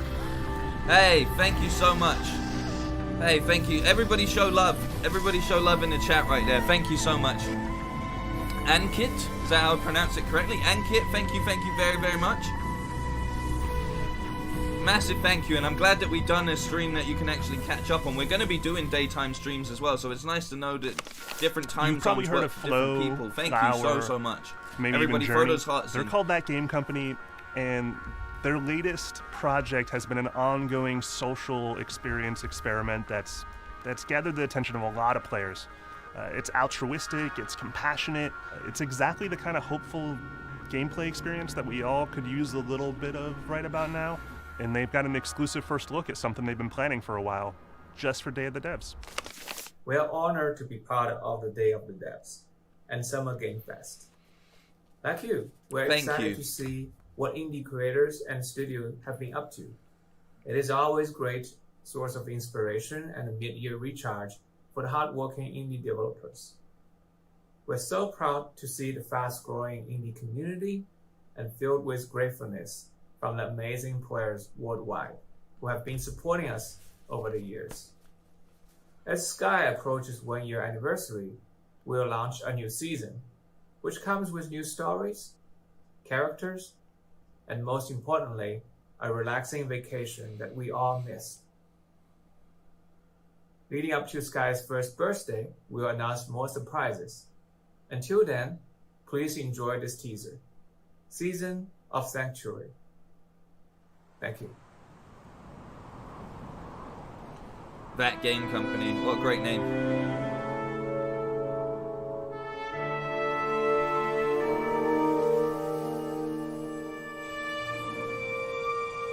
Nice.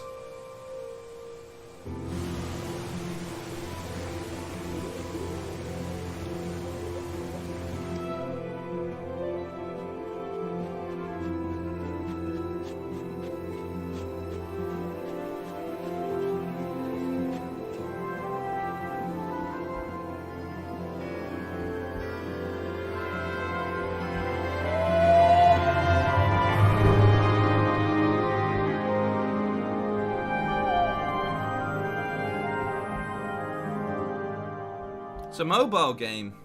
Is it a mobile game? That's cool. It's no secret that the team at Double Fine Am I loves a tripping? really Maybe good it's not a point-and-click mobile game. adventure. And this one from Whalestalk Interactive looks like a really cool expression of the genre. It's moody, it's woodsy, it's spooky, and it's really beautifully animated. This is The Night is Grey. Hey there, hope everyone is doing okay. My name is André Broa and I'm the creative director at Whalestalk Interactive. I'd like to show you The Night is Grey.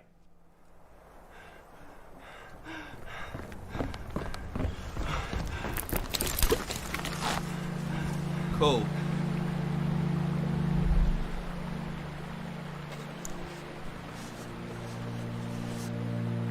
In this cinematic thriller, you play as Graham, who is being followed by strange wolves in the woods, until he finds a cabin with a little girl abandoned by her mother. You suspect the worst has happened, and now you're responsible for the child's survival in a strange night that keeps getting stranger. We tried for a somewhat surreal and creepy living Lynchian atmosphere. It's 2D Last of Us. Hey, Otacon, thank you very much as well, man. Thank you very much. Such a consistent donator. I don't know, like you always give me enough to get my snacks each day, and I really appreciate it. I fully appreciate it. Besides being a lovable character, Anna is also part of a game mechanic. As you explore some Keep showing the love as well, by the way, puzzles with people. her To help, anyone that you have to donates. switch from playing on your own to carrying her around.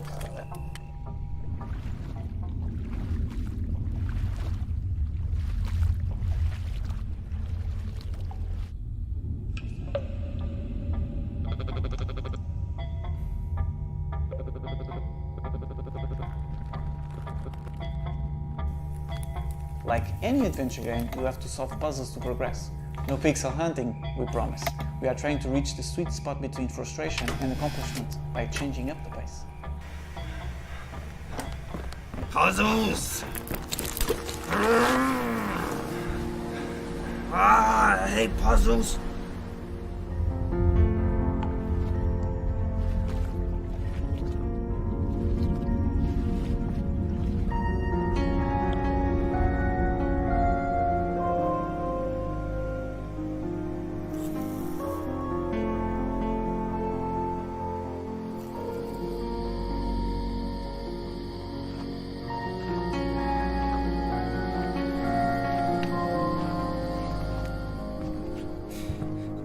Puzzles.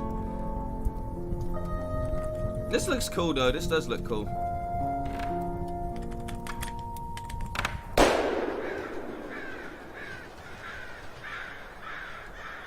The Last of Us. Yeah, this is good. That is good. It looks good. A lot of these are for Day of Switch. the Devs Have you gives us a noticed chance that? to highlight really personal stories from developers who have a unique Struggles point of with view. puzzles even. And this title from Superhot and Australian developer Andrew Brophy really is a good example of that.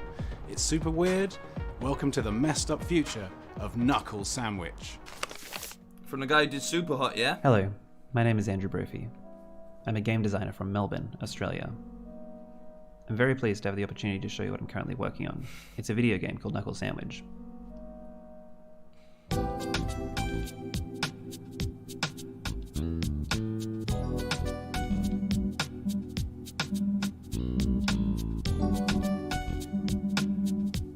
Alrighty. I'm liking it.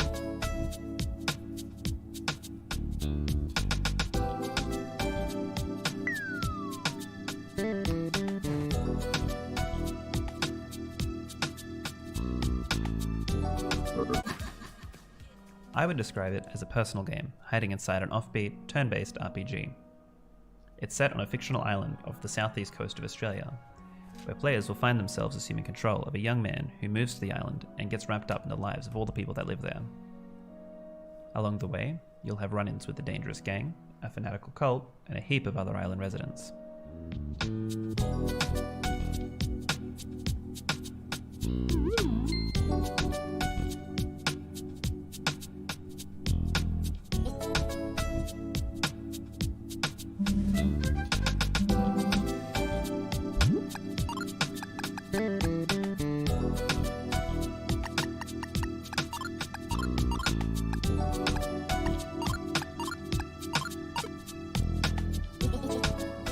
As I mentioned earlier, Knuckle Sandwich features turn-based battles. They function pretty much exactly how you would expect, except all special abilities are replaced with a huge variety of minigames. Look at his face getting bruised up.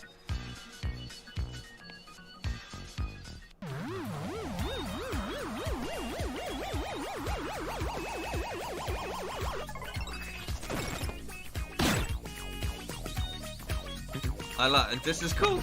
This is cool.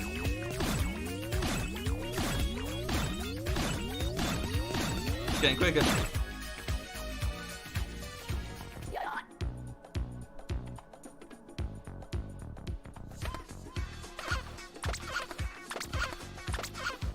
Yeah, I like it too, Simon. Think it looks good. Creative.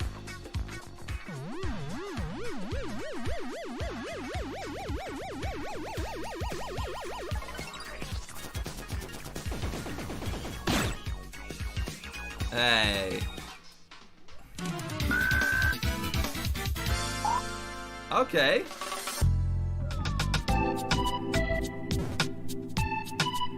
Music's great as well on this.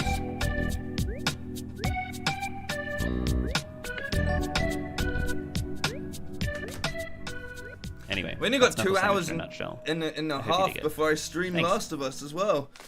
This is a really exciting one to end on. Nice final beat here. Sea of Stars from Sabotage, the creators of The Messenger. Fans of Chrono Trigger will be very excited about this I need one. lunch and dinner so far. I haven't had lunch yet. And seen this on Kickstarter, you should check it out because they've been sharing a lot of really awesome behind-the-scenes footage. Hey everyone, my name is Thierry Boulanger. I'm a creative director and co-founder at Sabotage Studio in Quebec City, Canada. About 3 months ago, we revealed our next game through a Kickstarter campaign, and we were blown away by the response. Our new game is called Sea of Stars. It's a turn-based RPG inspired by the retro classics. And so much has happened since then. Even though it's only been 3 months, we had Yasunori Mitsuda, the Chrono Trigger's composer, who joined the team as a guest composer. And also we're working on a playable demo, which is coming out just next month for backers.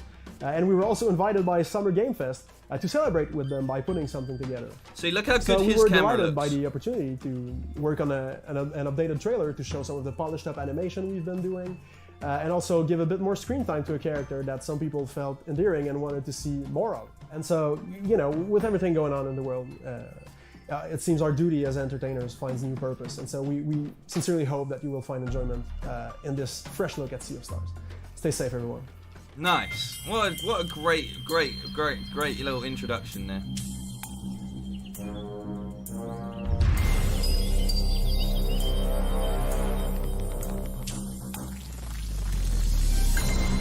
Yeah.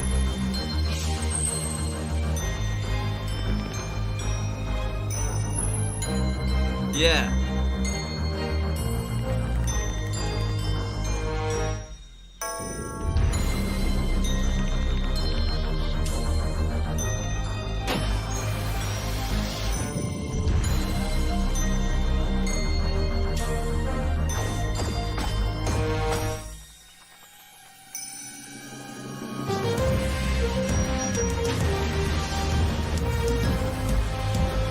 Yeah.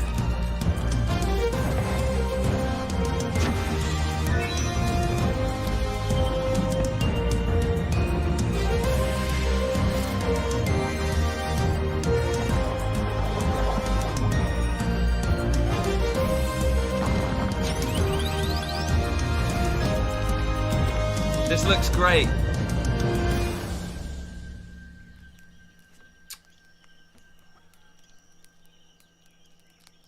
Yeah, yeah. What a great way to end it, man. That was, yeah, okay. We tricked you. We have one more surprise. It's a world exclusive. Is it out? And it's from the creator of Pinout and Smash Hit. These are games that have literally been downloaded hundreds of millions of times. This is the creator's first console title, and it is trippy as hell.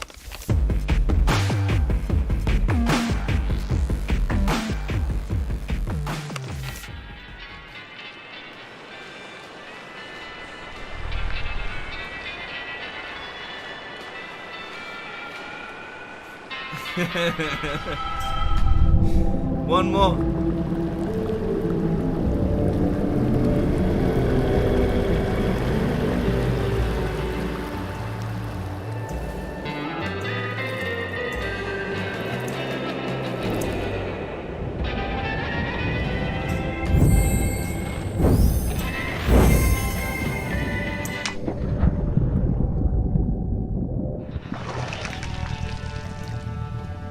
Breakfast game?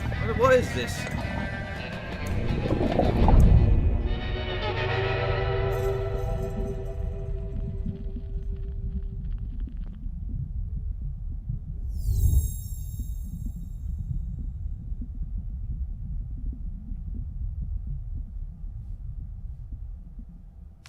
That's it for this installment of Day of the Devs, but we'll be back in July with another Summer Game Fest Developer Showcase. If you're looking to have your game featured in the next Day of the Devs, we'll be having an open call for submissions for the July showcase. So keep your eyes on dayofthedevs.com for submissions opening soon. Thank you, as always, to the generous support of our partners for making all of this possible.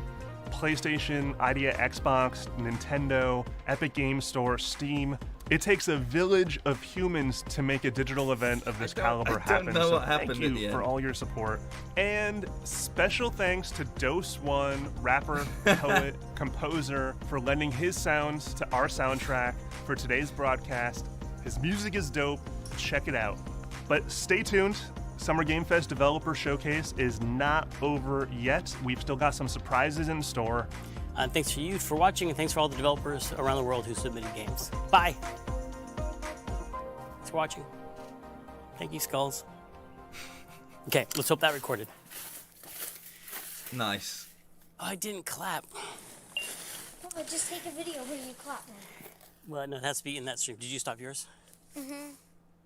Thank you. Thank you. You're the best. Thank you very much. Okay.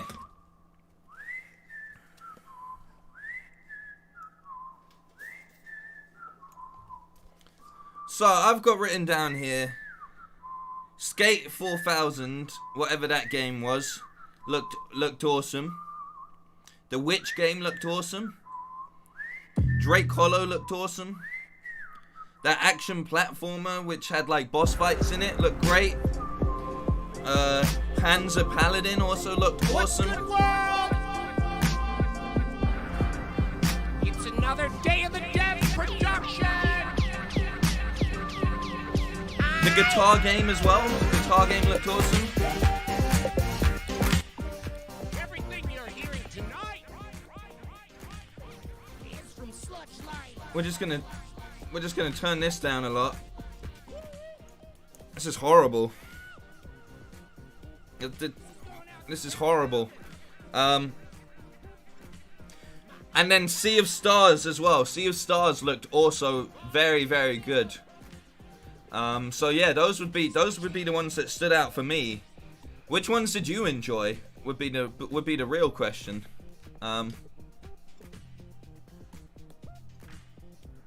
Haunted Garage was a good one as well, actually. Once we got to the end of the trailer and we kind of understood what was going on, I think that was very good.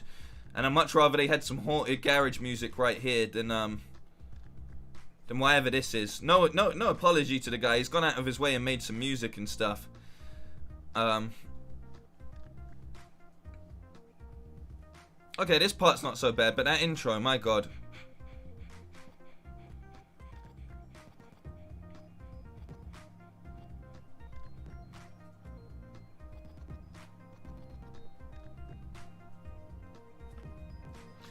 But yeah, those were my favorite.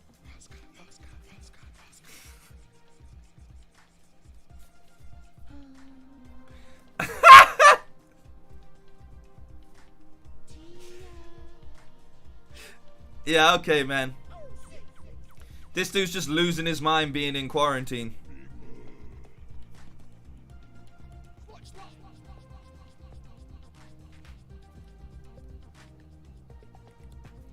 But good camera quality right here, man. He knows how to put on a live stream. I'll give him that.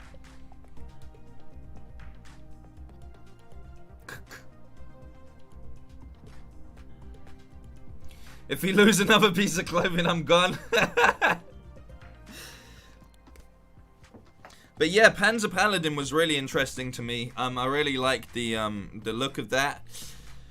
The guitar solo shred game as well. I really liked how you can interact with all of the things around you to create melodies and stuff. I thought that was awesome as well. I really liked the psychedelic skate look. Like, I think that's gonna mess with your mind a bit, but I think that's cool. I think there's a lot of and Drake Hollow might be my standout one as well. That black and white cat is freaky. It is very freaky. We got Skeletor in the building as well. And Garfield. You see that little Garfield on his little mixing thing? It's the only thing I have on my desk. It's my little you can't even see that, but Afro Luffy. Cool thing. And my Star Trek com badge as well, because you gotta have that close at any point in time. But this guy's making me wish I had more things on my desk, I'll tell you that much. That Dreadstar poster as well is pretty awesome. A lot of acid tripping games in this stream, no? Like there was a lot of, like, it feels like everyone on this stream is just on drugs. I don't know if that's like an unfair. I only like the last RPG game. Yeah, Sea of Stars looked great as well. Sea of Stars looked really, really good as well. Sea of Stars looks so good, it looks like it was a game adapted from an anime, but it wasn't. So, you know, that's a credit to it as well. I'm right there. I also liked Alf. I feel like having Alf on this was great. And, what else? I mean, the Crash Bandicoot stuff was... Should we just... Yeah, the Crash Bandicoot reveal was great, and that's what we were here for. We were here from it. Like, we were here for it today. You know, that's what we wanted to see, right? That's what ultimately. That's probably why everyone clicked on it, right? We wanted to see a little bit of Crash Bandicoot, which they didn't miss with. It looks like everything about it looked really, really good.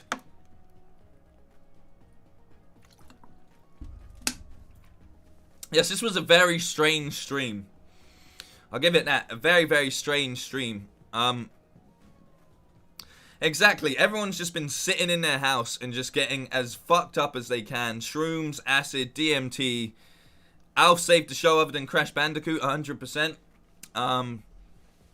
Yeah, there was some cool elements in this. There was some cool elements and stuff. Very strange though. You can't blame them though, can you? They're indie games. So this guy is, how long is, this was the end, right? This was like the end of the stream. They just said they were going to have this guy at the end of it. So I feel like we can call it here almost. We're almost at 2 hours. Yeah, exactly. That rock guitar game like looked really, really, really cool. I like that a lot. I think that was really good. I think that was really, really good. But yeah, we're approaching like 2 hours, and I'm not going to lie to you. I've only got 2 hours before we do our official stream, like our big evening stream, our prime time stream, if we're doing it like slots, like programming and stuff. You know, our 7:30 now, things start at 7:30, not 8:30. 7:30 British summer time. And we will be getting back into The Last of Us. I'm very, very excited. But what I need to do, because that game drains you on so much levels, right? It drains you on so much levels. They should stop the stream before he goes mad. Yeah, 100%. What they need to do... what they need to do, right?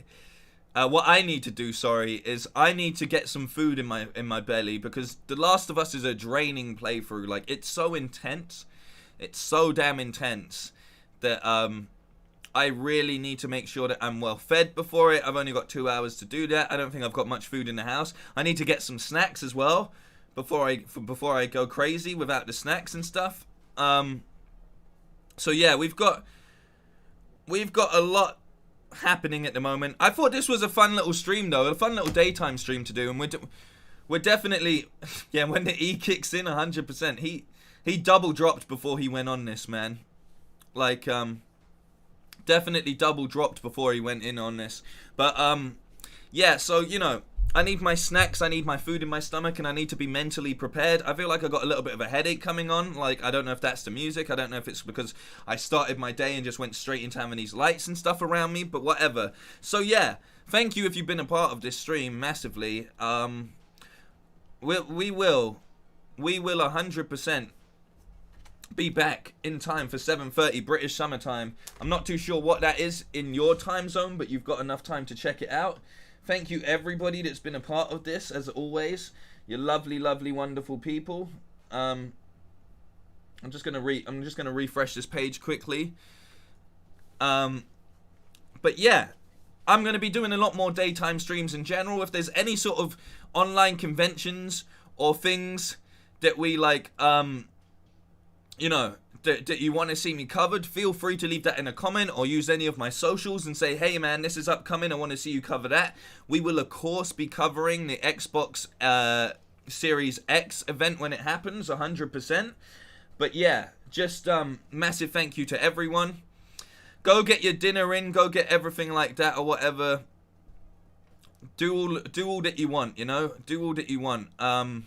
Just get ready, because we will be back very soon. So now I'm just going to do the awkward thing where I just look at the screen and give it enough time out that I can see on my side screen that we're actually good to click the off button here. So,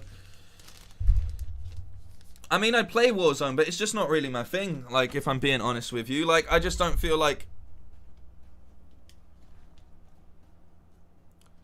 So here we go.